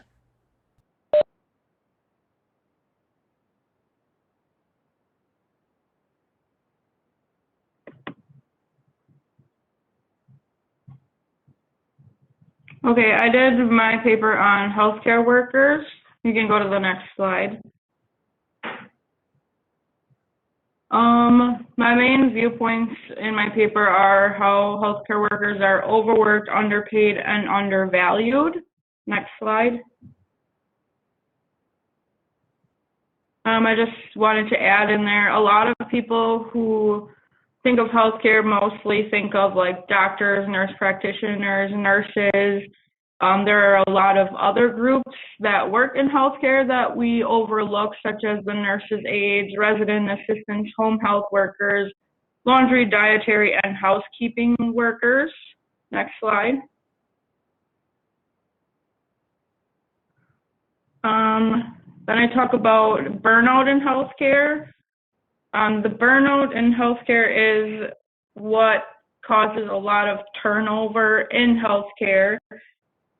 It has a lot to do mostly with like the nurses and the nurses' aides, but it also affects doctors and those other smaller groups that I talked about earlier. Some of the signs and symptoms of healthcare burnout are tiredness, overwhelming anxiety, constantly being ill, the dread of having to go to work, but honestly, that's a lot of people. And then insensitivity, because a lot of workers in healthcare go into healthcare because they enjoy working with people, but the burnout has them becoming more short with their patients and residents, spending less time. You can just see a change in their attitude towards the entire job. Next slide.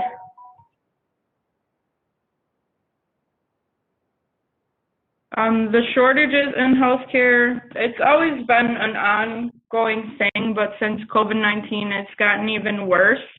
It's estimated that there will be a shortage of 15 million healthcare workers by 2030. And in my research, I found that the highest group of healthcare workers that will be short is the home healthcare workers, and the least shortages would be the nurse practitioners and the doctors. Next slide. Another reason that there is so much turnover in healthcare is because of income and the number of hours worked. And the number of hours worked has a lot to do with the shortages. I know from being in healthcare and interviewing people for my paper, they are doing a lot more than what they should have to in a day. When it comes to like the CNAs and the resident assistants, they are working way below what they should be. There's In some cases, there is one aide per 15 residents, which means that there's a lot less time they get to spend taking care of the residents.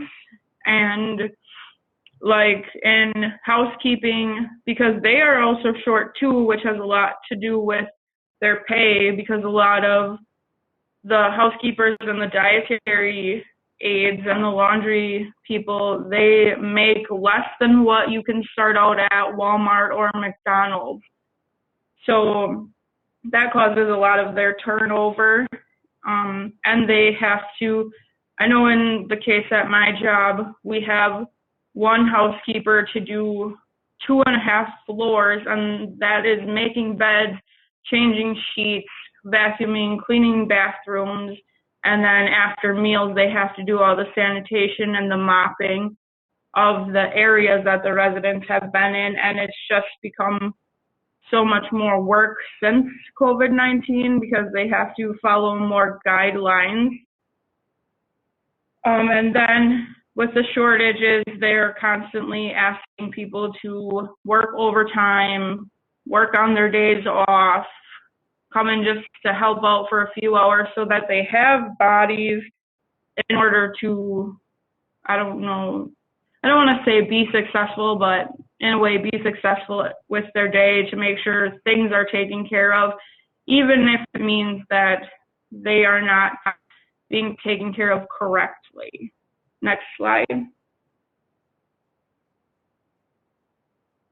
And then I found that the effects of shortages is mostly in with the nurses and hospitals. There's a higher mortality rate when it comes to shortages because there are not enough nurses to do what is needing to be done, so they have to push jobs off onto the unqualified, if you want to say, nursing assistants. There is less quality of care, which means that people aren't being cleaned up as well as they should be. They need to be, say if they're dying or anything, or they have sores and stuff like that, they're not being repositioned enough, and that's leading to more sores. There's signs missed, like they don't have enough people to help feed the residents, so they're not getting fed as much as they should be, or we're not toileting enough, which leads to many other health conditions, which in turn leads to higher mortality rates. And then when it comes to housekeepers, that means that they have less time to be cleaning these rooms properly.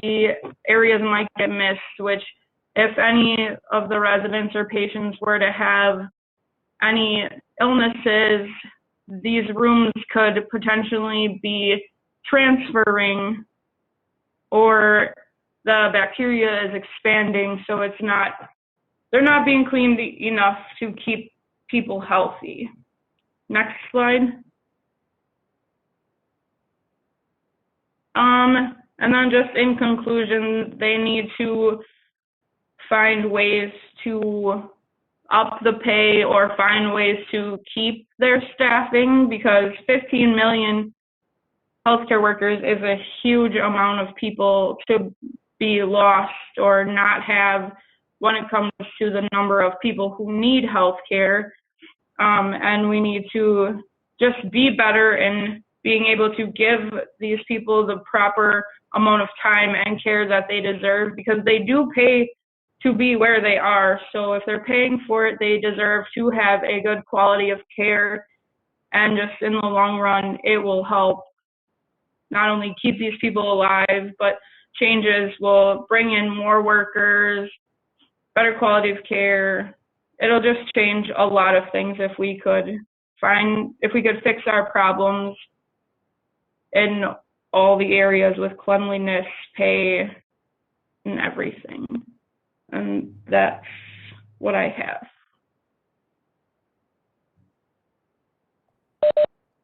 Right, nice job. Nice job and very pertinent topic, isn't it? Nice job. Especially after COVID and everything. Yeah. So I I thought of like kind of one question as I was listening to you. In your research and in your interviewing, sorry, you're probably hearing an echo because we both have our mics on. Um, was there Mhm. any discussion about actually making burnout a, like a diagnosis, like a real diagnosis, something that's recognized?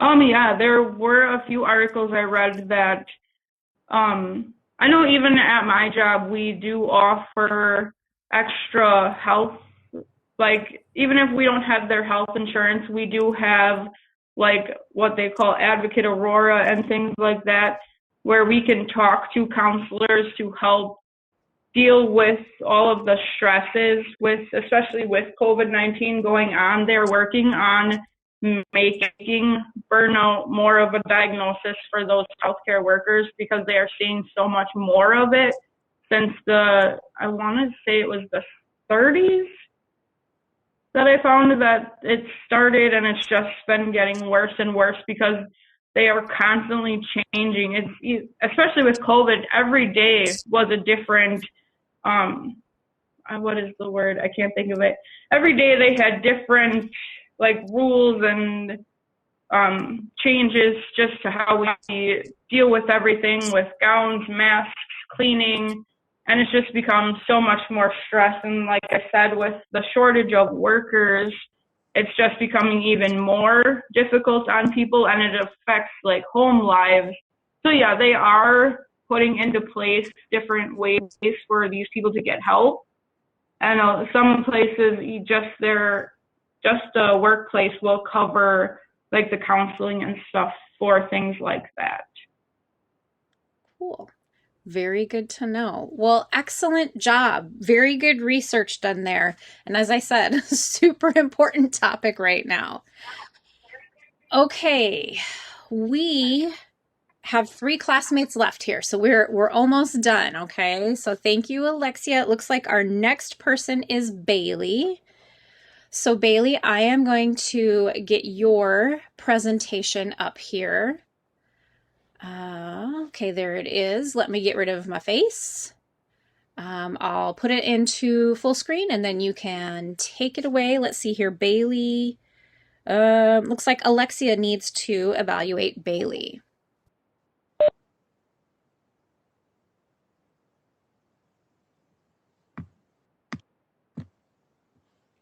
Okay, so you can skip the title slide. So my essay, it was related to the positive and negative impacts that our diet has on like our entire world. I focused on a lot of the benefits of a plant-based diet because that came up in a lot of the research I did. And I focused a lot on the negatives of consuming animal products on our environment. I even researched a bit on how our diet affects people directly. So mainly like our health, the diseases that come along with diet. So you can go to the next one.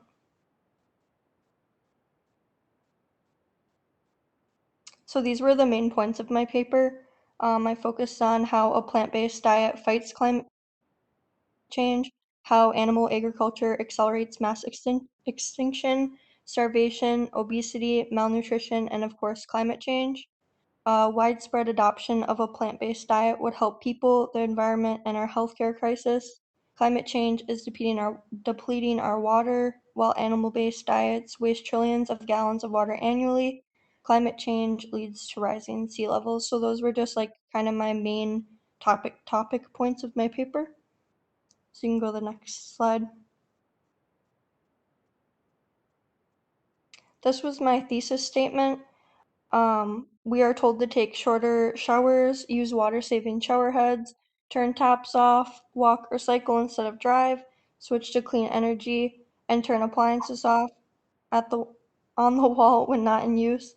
Yet global emissions continue to rise and climate change continues to be a problem. Little do we know that the single most powerful action that we can be taken to mitigate climate change is to change the way we eat. You can go to the next slide. So I wanted to go through some of the best data I had in my research because personally I'm persuaded way more by credible evidence and like reliable sources than just someone's opinion. So the first source is from an environmental expert. So in 2012, she wrote that according to the report of Agricultural Organization of the United Nations, the production of livestock actually accounts for 30% of our land use globally, and 70% of agricultural land is the major contributor to environmental problems related to climate change. It also affects freshwater pollution and availability, and it affects our biodiversity. The livestock industry is the biggest contributor to global warming. It emits a large percentage of greenhouse gas emissions, which all of the greenhouse gas emissions that agriculture produces, I learned that is actually higher than all of our transportation combined. So I found that very shocking. And then the next source wrote that we have until about 2030 to limit global warming if we wish to avoid significantly heightened risk of extreme heat, droughts, floods, and poverty, and that would affect millions of people around the world. And another source actually reviewed that called the World Watch Institute. So they reviewed that and they found that those claims were actually very conservative and that livestock production actually accounts for up to 51% of worldwide emissions. And I did some research and found that comparative to that, a plant-based diet only produces 50% less carbon dioxide, 1/11th of the oil, 1/13th of the water, and 1/18th of the land use compared to like a typical Western diet. And then I'm sure a majority of you have heard of Mayo Clinic. It's just a huge healthcare company, and it's heavily focused on educating the public and doing like very great research. So I use them to look at like the medical side, and they stated that the biggest killer in the entire world is due to how we eat. So cardiovascular disease is the leading cause of death globally. And the reason that is the leading cause of death is because it all traces back to our eating habits. So eating saturated fat found in animal products and trans fat, it can be found in some like baked goods, crackers, and popcorn and such, but it's mainly from the cholesterol in animal products because you can only find cholesterol in meat and dairy products. Your body needs cholesterol to build healthy cells, but high levels of cholesterol is what increases the risk of heart disease, and that's why we're seeing that so often nowadays, because that cholesterol makes like deposits in your blood and it inhibits the flow of blood in your arteries. So you can go to the next slide. So I searched a long time to find arguments against, and this was like probably the best argument I found. So it was based on people saying that if you buy organic or grass-fed meat, it's going to be more sustainable, healthier, and better for the environment. But I found out that grass-fed cattle actually emits the same amount of methane, and they take up a significant portion of our agricultural land for grazing and beef. So there's just more downsides to it than the benefits. Grazed beef accounts for a quarter of all GHG emissions from ruminant livestock. So the truth is that animal products are actually almost impossible to be proven sustainable. And that's just mainly due to the demand, like how much people are on Earth that want to eat meat. So yeah, you can go to the next slide. So I found this image like super shocking. It's a drastic claim with some drastic data, so it really caught my eye. It talks about the benefits we would reap out of a very drastic diet change.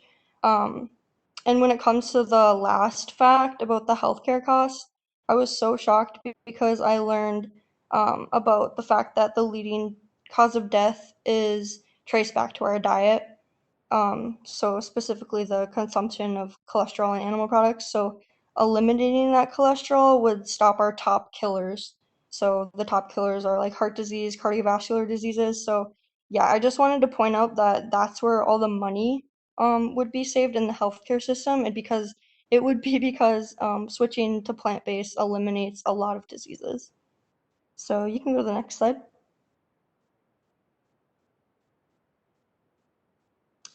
These were the first documentaries that I watched that kind of inspired me to like choose this topic. So if you have any interest at all in this topic, these documentaries are like very entertaining. I love them. You can go to the next slide. So to conclude, I learned that our diet plays a huge role in the well-being of our planet. It affects climate change entirely. And I found that the majority of the research is that the destruction of our planet is mainly due to the animal agriculture side of it. And switching to a plant-based diet is one of the best ways that you can mitigate climate change and lower your personal emissions. So now I guess it's time for questions. Awesome. Very well done. Thank you. Very interesting. Um, Honestly, the one question that I had, because I'm just looking for some clarification. So when you say plant-based diet, so forgive me if this is a stupid question, but when you say plant-based diet, do you mean like no meat whatsoever at all then? Is that what it means? Yeah, the definition is related to a vegan diet, so the definition would be just no consumption of animal products. So that's why it's often referred to plant-based, because you're eating food that derives only from plants. Okay, okay. Yeah, so that's why I said So like, sorry yeah. if that was a stupid No, question. no, no, it's not stupid. That's smart, yeah. Okay, well, really good job. Very, very nice. Thank Okay, you. now we have two. We've got two more presentations. You guys are doing awesome. Let's just keep powering through. Okay, it looks like Ulysses is our next presenter. And let's see here. Who has Beatriz, I guess, has Ulysses. So let me get the slides up here. Okay. So I'm going to go ahead and get rid of my face. I think I can, yeah, I'm just going to do it right from here. So Ulysses, whenever you are ready, feel free to start. All right. So I did my research paper on the zero tolerance policy that Trump enacted in 2018 to help with the immigration crisis down at the border. You can go to the next slide.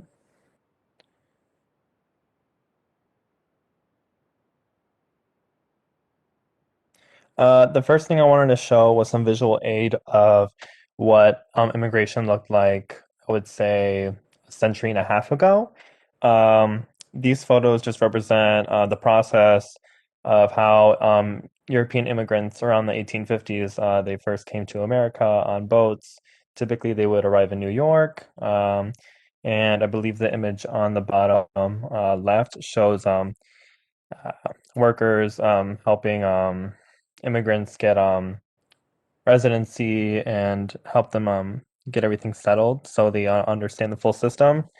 And it basically just shows like the way it works or how it used to work back then and how many people said, well, a lot of people in the argument about immigration, they would mention like, oh, my ancestors came here and they had no problem. Because at the time it was very easy and it wasn't, and with America, it wasn't as populated as it is today. You can go to the next slide. And with that, I want to transfer it to what it is during the Trump policy of the zero tolerance policy. Basically, it was a little more harsh and um, it would cause families to be separated. If you can see in the top right photo, that's a mother and her son being reunited after 3 months of being separated from each other. Um, and the other is to show examples of what it was like, what it's like living in those camps, and just situation of how more difficult it can be for someone trying to immigrate from the southern border. You can go to the next slide. For my introduction, I just want to say that the trend of European immigration to the New World is intertwined with the economic and social reforms underway in Europe by the 18th century, like I said, like around a century and a half, 150 years ago, um, because many Europeans were drawn to North America because of its wealth and less populated population. And like I said before, they used boats to arrive to the United States, and they wanted to get their documents to become legal citizens to get to work right away. And with a high rise of immigrants, it created laws to be changed by the legislator. Yeah, I think I said that right. It established a process for people to become citizens. Naturalization is a term for this process. Immigrants must first declare their wish to become citizens. After that, they study their culture and rules. Then they have to go take an exam, and in front of witnesses, they swear allegiance to the United States.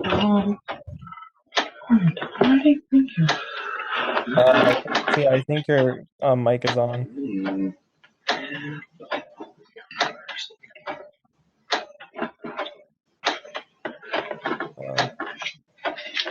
Alexia? For just a second, Ulysses.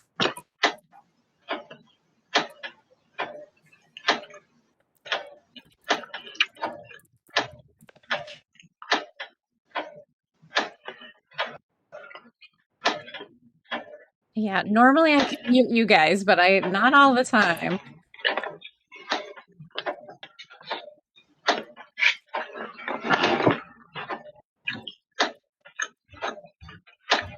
Hey, Alexia, can you hear us? Because your microphone is on.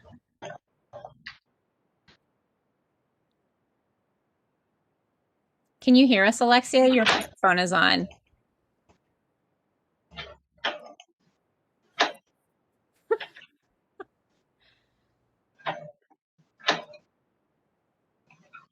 Let me try something really quickly here.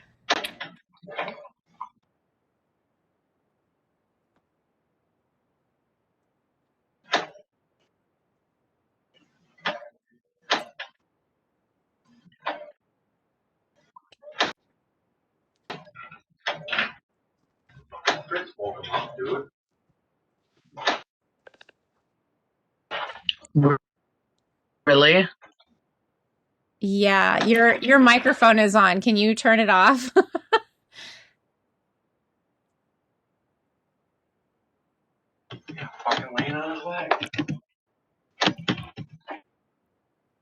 Sometimes just hit the space bar, you can get it to go off.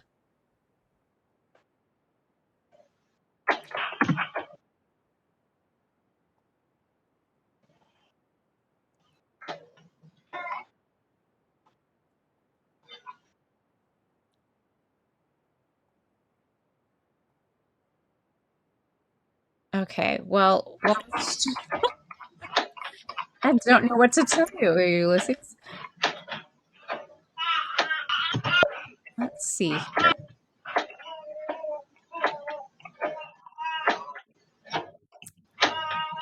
Try.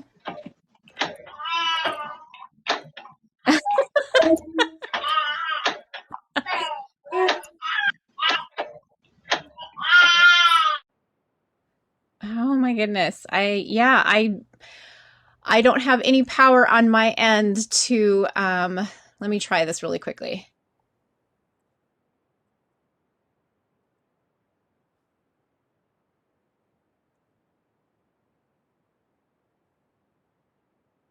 Okay, Ulysses? I muted. Yep. Okay, let's try it again. We'll see what happens here. Go ahead and continue from where you were. Okay. Sorry about Okay. that. Very good. So I was in the part where I was talking about how immigration, when it first began where legislation had to create a system or an immigration process for people to be U.S. citizens. And naturalization is a term for the process. Immigrants must first declare their wish to become citizens. After that, they study our culture and rules, and then they have to go take an exam. And in front of witnesses, they swear allegiance to the United States. Um, then, throughout the years, past that, after when European immigrants came to United States, decades and decades and decades later, around the 2000s, 2010s is when we start to see a very high rise in immigration, especially in the southern border around Mexico and Central America and South America. Um, and many of the administrations before Trump kept try to keep it neutral as possible by only deporting people who were had criminal offenses or committed a crime or had a system where it wasn't as harsh or brutal when it came to immigration. But then around 2018, during the Trump, when he served his term, his administration began the zero tolerance policy to make it to fix the issue. But the policy unfortunately backfired and had major consequences. Um, and my thesis is the effects of the zero tolerance policy were primarily negative since the large amounts of families being separated from each other for a long time, the conditions at the camps where the immigrants stayed were not in good condition, and it caused the country to have a bit of a fall with jobs that required physical labor. You can go to my next slide. And with my background information, I just want to explain what the zero tolerance policy is. So, like I said before, many Central American, Southern American migrant families arrive in the U.S.-Mexico border in recent years, and many of them are seeking refuge from their countries if they're seeking it because of violence in their country or lack of opportunity in their country, since probably it's um, a developing country and it doesn't really have the resources that they need in order to have a happy or sufficient life. Um, and some seek shelter at U.S. ports of entry, and others try entering the country illegally between the ports of entry.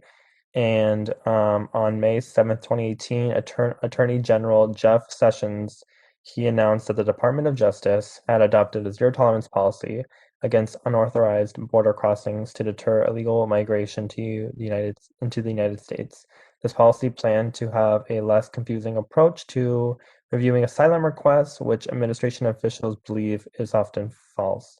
Under the zero tolerance program, the Department of Justice prosecutes any adult aliens caught crossing the border unlawfully, regardless of whether they are asylum seekers or have underage children with them. Anyone who has formerly been denied entry, disqualified, detained, or expelled, or has left the United States when an order of exclusion, deportation, or removal is pending, and after that joins, seek to enter, or detected in the United States, is charged with a crime. The Department of Justice will try both of these criminal offenses in federal criminal courts. So, to summarize that, basically, the Department of Justice just wanted to enforce a new rule saying that any immigrant who has crossed the border illegally and they are caught with by committing a crime, no matter how minor it is, if it's just like a pullover at a traffic light or just basically any situation with a cop around, there's a way higher chance of you getting deported if you are illegal. But compared to the last administrations where you like committed like an actual serious felony. And also, for some more background information, the two photos for my visual aid, the guy on the bottom right is the Attorney General Jeff Sessions, where he did the speech, I think by Tijuana, Mexico. And the other photo is just a slide of immigration population, like the amount of immigrants coming in throughout the years, and I believe the purple one is the immigrants. Yeah. All right, you can go to the next slide.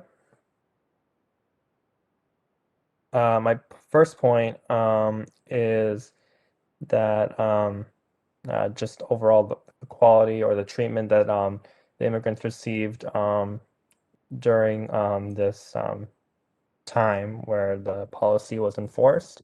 The Trump administration stated that there was no blanket strategy to divide families to discourage others. The family separations resulted from the zero tolerance policy, combined with the federal court order banning infant custody, particularly in family detention. Within 2 weeks of the policy taking effect, 650 children were separated from their parents. Long-term separation causes grief and distress, leading to oxidative stress, which can hinder child's physical and mental health. When children are exposed to stressful conditions, their bodies respond by raising blood pressure and heart rate and release stress hormones, including cortisol. Most children can deal with these developmental changes and return to a normal in the company of caring parents. Unfortunately, when children are subject to the same stress without parental support because of this policy, their cortisol levels may become harmful to their developing brains. Toxic stress can have a long-term effect on these children's ability to perform well in school, control their emotions, and learn critical social skills. The physical and mental health issues that arise from a family breakup last well past the incident itself, there with some symptoms continuing far into adulthood. So basically, with this slide, I just want to restate that with this whole separation of families, it does cause a lot of trauma and mental harm towards these children. Um, there, what I just said to you guys, I found on a journal talking about just overall children's mental health when it comes to immigration and what it does to them. And and what I just said was a good explanation of what happens during the zero tolerance policy and what happens. You can go to my next slide. And with my second point, um, I wanted to talk about what some interviewers or people who visited the campsites personally got their opinion on to inspect the living conditionings and the people who stayed there, their thoughts on it. And the Associated Press went to one of these sites and characterized it as a big, dark building with separate wings for kids, adults, and families. Inside the old warehouse in South Texas, hundreds of children wait in a series of cages created by metal fencing. One cage had 20 children inside. Scattered about are bottles of water, bags, chips, and large foil sheets intended to serve as blankets. The Atlantic noticed that overcrowding became a significant issue in the camp and asked people in there for their opinions. Many of the campers or the people inside the camps stated that moving in every direction without jostling or getting jostled was impossible, and crowding was a huge issue there. The water they were given was foul. They stated that it was dark in color. Dense sediment would accumulate in the ordinary glass. And they also mentioned that no filth was ever removed by the authorities. That's probably what I was most curious about with my whole paper. I wanted to know their personal experiences from it and what many people like seen inside there. Um, I've only like before this, I've only seen some videos from CNN, Fox News of these people in cages. Um, and I remember a politician, I believe it was AOC, Alexandria Ocasio-Cortez, Congresswoman. She went there and she described it as awful and kind of similar to what I just said, how they were treated awfully. And you can go to my next slide. Um, And with this last slide, I wanted to demonstrate something or show um, a flaw or a huge issue that can happen when it comes to immigrants or immigrants with lower education. When they come to this country, a lot of them work labor-intensive jobs, and with the result of the zero tolerance policy and many of the undocumented immigrants um, being deported, um, many jobs across the country, such as farm work when it comes to harvesting crops, construction, um, and physical labor jobs, a lot of them can decrease because of um, mass deportation. And according to the Bureau of Labor Statistics, construction work increased by 286,000 thousand workers between January and June 2018. However, employers in this field are having difficulty hiring jobs because of at the time of the mass deportation with the zero tolerance policy. And the familiar workers in this field are undocumented and documented immigrants, since not many US citizens do not work in labor-intensive jobs, and many immigrants from Central America and Mexico take jobs with physical labor since they are low paying, um, and it only requires physical labor rather than just intelligence, like I said before, because maybe not many of them have had education opportunities back in their home country. And also, according with the Pew Research Center, about a quarter of all construction staff is foreign born, with almost half undocumented residents. So basically, it just restates my thought or what I've learned, that a lot of workers in that do physical labor are immigrants, and with them being mass deported, it can cause an issue with the economy, with not having enough people working in vital jobs. And funny about this as well, because around the 1930s, when the Great Depression happened, a lot of Mexican Americans and Southern American workers who came to the United States for work during the time. Um, I believe it was I forgot which president was serving during the Great Depression, but his administration basically deported immigrants from Mexico, legal and illegal, didn't matter, about 500,000 of them, just so U.S. citizens can try working in those jobs, but instead they didn't take the jobs because they were too hard for them. So it was a huge fall, and it was a horrible situation. But yeah, besides, it just kind of like history repeats itself, kind of. You can go to the next slide. And my conclusion is that I believe that this was a good learning experience for all sides to understand the importance of these people, since they are human beings and they have to have certain necessities in order to live. And with this paper that I've done, it kind of violates human rights because of the treatment they received and how brutal it can cause children's mental health.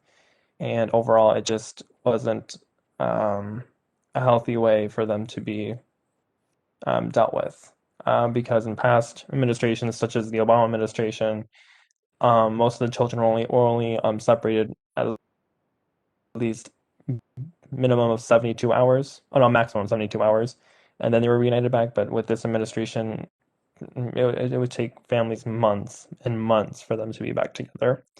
And when I put in my conclusion that still families are separated after this policy, there are still families that have lost connection or have a really hard time getting back with each other because with some of the parents, maybe the mother was separated and she had sent back to her home country, or there was a situation where their kid, who doesn't really know much, under like 8 years old, doesn't know how to contact her mother, so the kid doesn't know where to go. That is an actual case that happened with a Guatemalan mother who got deported, and the son got detained, and he was 8 years old, and he had no way to contact her because he didn't know anybody related. They only had each other, and yeah. So I believe with this lesson, or this policy, it helped it helps in the future for future administrations to understand immigrants and have a better system implemented. And I know that Biden, he was talking about this, and he was planning to dismantle everything Trump has created with this and create a better system because he's learned a lot from that. And at the end, I just put sources for just photos and um, websites. And that's all. Great. Awesome. Thank you very much. Excuse me. You know, the one question that I thought of while you were going through everything, a comment had been made, excuse me, I don't remember by who, but that if we made becoming a US citizen easier, because it is kind of difficult, that if we could make becoming a US citizen easier, that we would have fewer issues with illegal immigrants and things like that. And so I'm just curious, what is your opinion on that thought?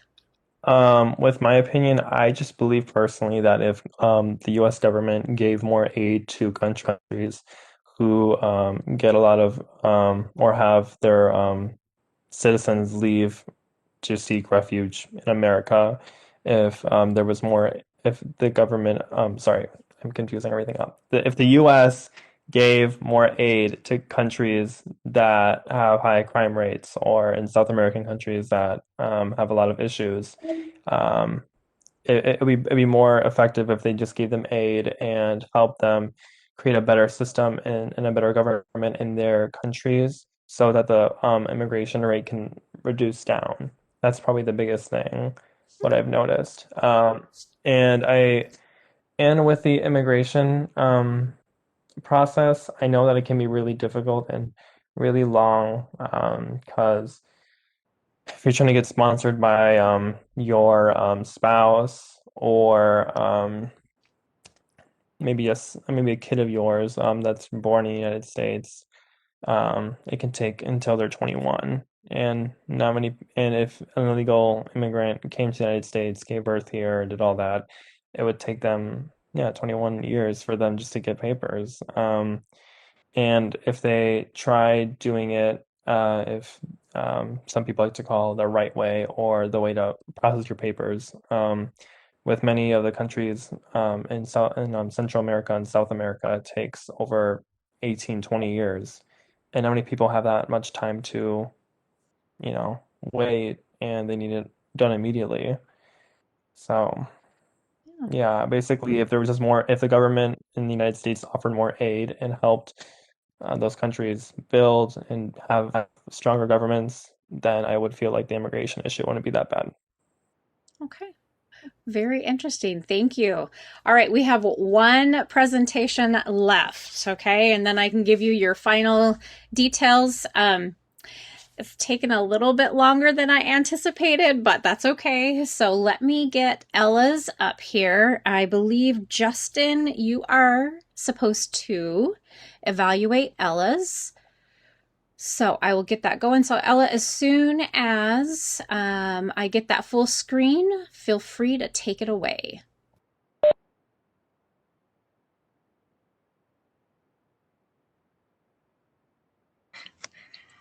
Okay, so I chose systemic racism, and with systemic racism, there are a lot of things to talk about, to choose from, like housing, education, employment, wealth, representation, access to sports and recreation, healthcare, opportunities, and stereotypes. Just a few that I found.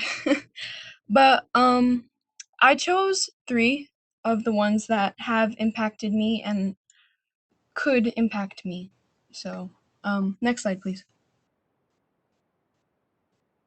How systemic racism affects education. the California Gold Rush. So this is already a sensitive topic for me because my mom is from California, and one of the articles that I found was about her tribe specifically. So my mom is from or affiliates with the Maidu tribe of California, and the article I found talks specifically about that tribe. All right. The California Gold Rush is one example of how systemic racism affects education. I'm pretty sure most of you remember learning in elementary school or maybe even middle school about the gold rush. In most history books, it's completely inaccurate. Something along the lines of the people who lived on the land moved peacefully, they complied with the settlers, they helped them, they gave them like everything they needed, or they just didn't mention the native people at all. But just a quick rundown of what actually happened is that the white settlers came to California because someone found gold and they wanted it for themselves. They wanted to be rich and live happily, but at the cost of wiping out entire nations of people. The estimated number of Native Americans living in California was about 150,000 people. And in the first 2 years of the gold rush, around 100,000 people died from either being murdered or from diseases that the settlers brought. Next slide.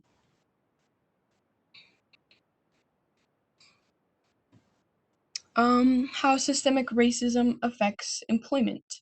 African Americans face a higher unemployment rate than white people. That is true. In 2020, the unemployment rate for African Americans was 11.4%, while the unemployment rate for white people was 7.3%.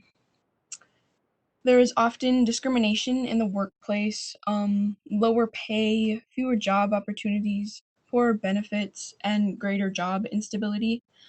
And then African Americans also have to work harder to go to college, if they go to college at all, because African Americans come from, or some African Americans come from low income communities. They are already at a disadvantage when they want to go to school and they want to get a good job and provide for a family or provide for themselves. So they're already at a disadvantage. Minorities take up 36% of the US workforce. Laws like the Jim Crow laws still have in effect today. They're not in effect, but they still have an effect. The jobs that African Americans did during slavery or any other minority did are devalued and looked at as if they aren't worth, or they aren't good enough jobs for people to have. Minorities, I already said that. Minorities constitute 58% of miscellaneous agricultural jobs. 70% of maids and housekeeping cleaners are minorities, and 74% of baggage porters, bellhops, and concierge are minorities. So that's a lot. That's more than half for all of those types of jobs that are available.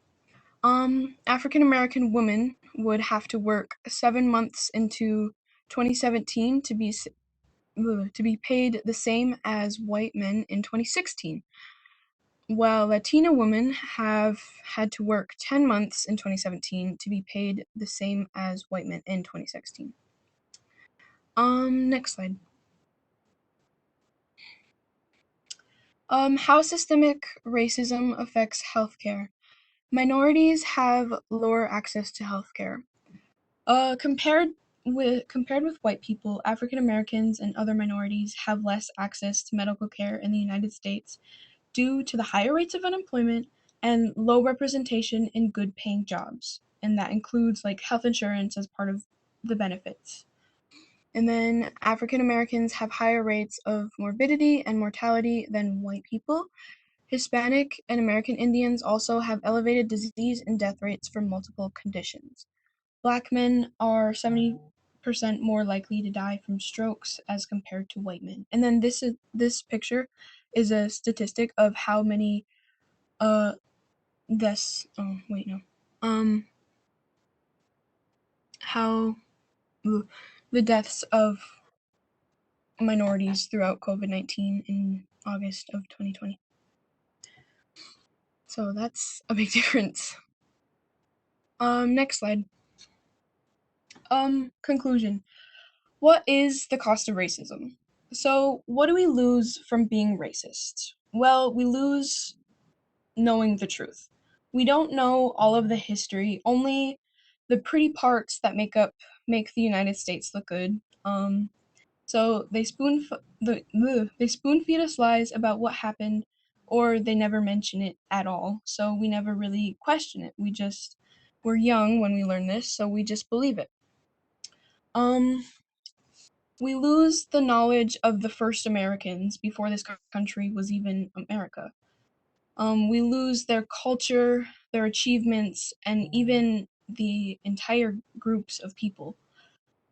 We lose economic growth and money, which is a big one.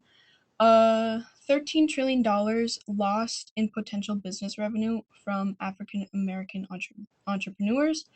$2.7 trillion lost income lost because of disparity wages in minorities, and $900 billion to $113 billion in lifetime income cost from discrimination in accessing higher education.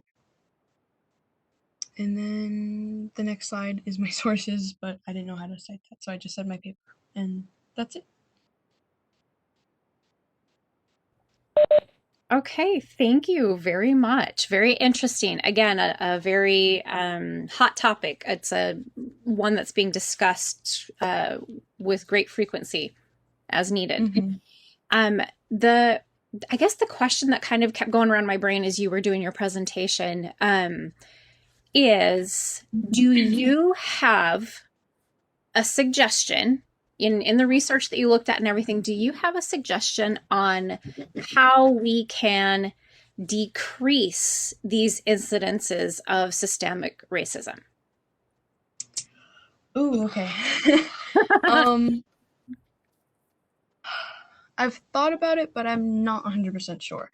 Okay. I would say this is like a big if, and like it like disrupt everything for a long time. But systemic racism is literally in the system, and it's written into the system, and like jail systems, like people can work in jail systems and then they can get paid for that work, but it's only like 10 cents or 9 cents an hour or something like that, and that's basically slavery. So I guess a suggestion that is way out there would rewrite the entirety of the system and make it so when everyone is born, everybody is on equal footing and they have equal opportunities, and their skin color doesn't hold them back. I like that. I like that a lot. So very well done. I don't know if you saw, you got applause from your classmates there. So yeah. Excellent job, everyone. As I said, I'm sorry it took longer than what I had calculated in my brain. So here's what I'm going to do. I'm going to take us into Blackboard really quickly, just so you guys know what still needs to be done. Okay. So let me share here. All right. So what you need to do, let me go into the assignments folder.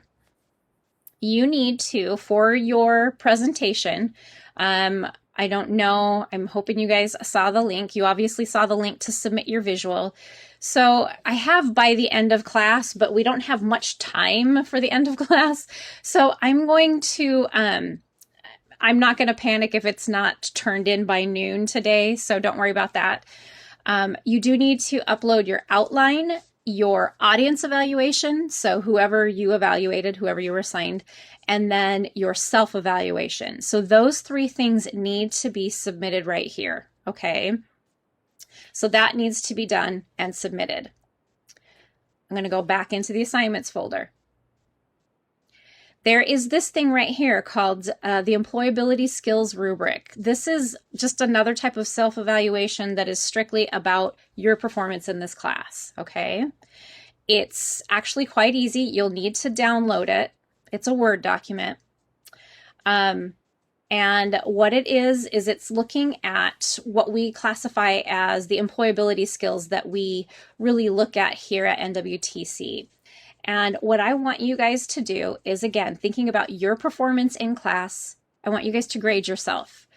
Out of 100 points, how do you feel you did in these core abilities here? Personal accountability, global accountability, valuing individual differences, communicating, working cooperatively, solving problems, and even thinking critically. Okay, so I want you to grade yourself. So how do you do that? The second page has a student sample. All right. So feel free to look at Sam's student and how Sam's student filled out their employability skills. But, you know, give me a little feedback on yourself on the side. Don't write me a paper. I don't want a paper. Just a few comments on your performance in class. Okay. If you don't want to put them here and you just want to do your general comments right here, totally good with that. But please make sure you give yourself a grade out of 100 points. What you need to know about the employability skills rubric is I get the final say.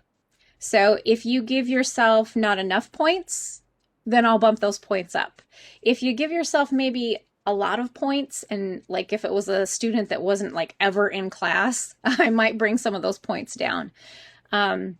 But in all the times that I've had to use this, I don't think I've ever had to subtract points from any students. It's usually the other way around.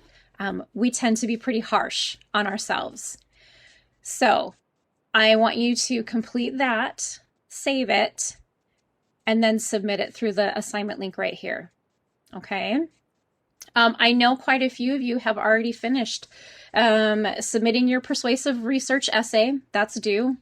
Some of you have already submitted the employability skills. That's great. In your Blackboard, when you first sign in, there should have been like usually it's like a bar or a notification that lets you know that you have course evaluations available. And all that is it's asking you to rate this course. And actually, I think it even asks questions about your instructor. This is your opportunity to tell NWTC what you liked about the class and what you didn't like about the class. And it's completely anonymous. So you can be honest and not have to like fear repercussions for having an opinion. So by the end of today, okay, I know in the grade book it'll have the date, the time's different, but by the end of today, I will need you to submit all of those presentation pieces, outline, audience evaluation, self-evaluation. You need to submit your persuasive research essay. You need to submit your employability skills rubric. Okay, that's what I just popped up here. That's that Word document. And then please take the time to do a course evaluation. Whew. Do you guys have any questions on what needs to be turned in to finish up for this class? Let me know if you have any questions. While you're typing in any potential questions, let me say this has been a great semester. You guys have been phenomenal. I have thoroughly appreciated and enjoyed your critical thinking and your ability to not only have that critical thinking, but then to explain it to the rest of us, to display it. Your research has been fantastic. So I want you to feel proud of yourselves, okay? Give yourself that pat on the back. We all need that every once in a while. All right, so having said that, there's only 10 minutes left of class. I am turning the rest of the time over to you guys to finish things up, get them submitted. If you have late work, if you have any work that is late at all, please contact me so that we can make sure we have a plan in place to figure out where to move on from there, okay? Other than that, take a deep breath. You're done with class. have a wonderful rest of the weekend, summer, and even into fall. And I hope that if I happen to see your name around somewhere, I hope I get that opportunity so I can say hi to you guys, okay? Yeah, that's it. Feel free to do what you need to do, assign out a class, get those things submitted. And I guess that's all from me. Thank you guys. You guys were awesome. Great class, great presentations, excellent. Good job, everyone.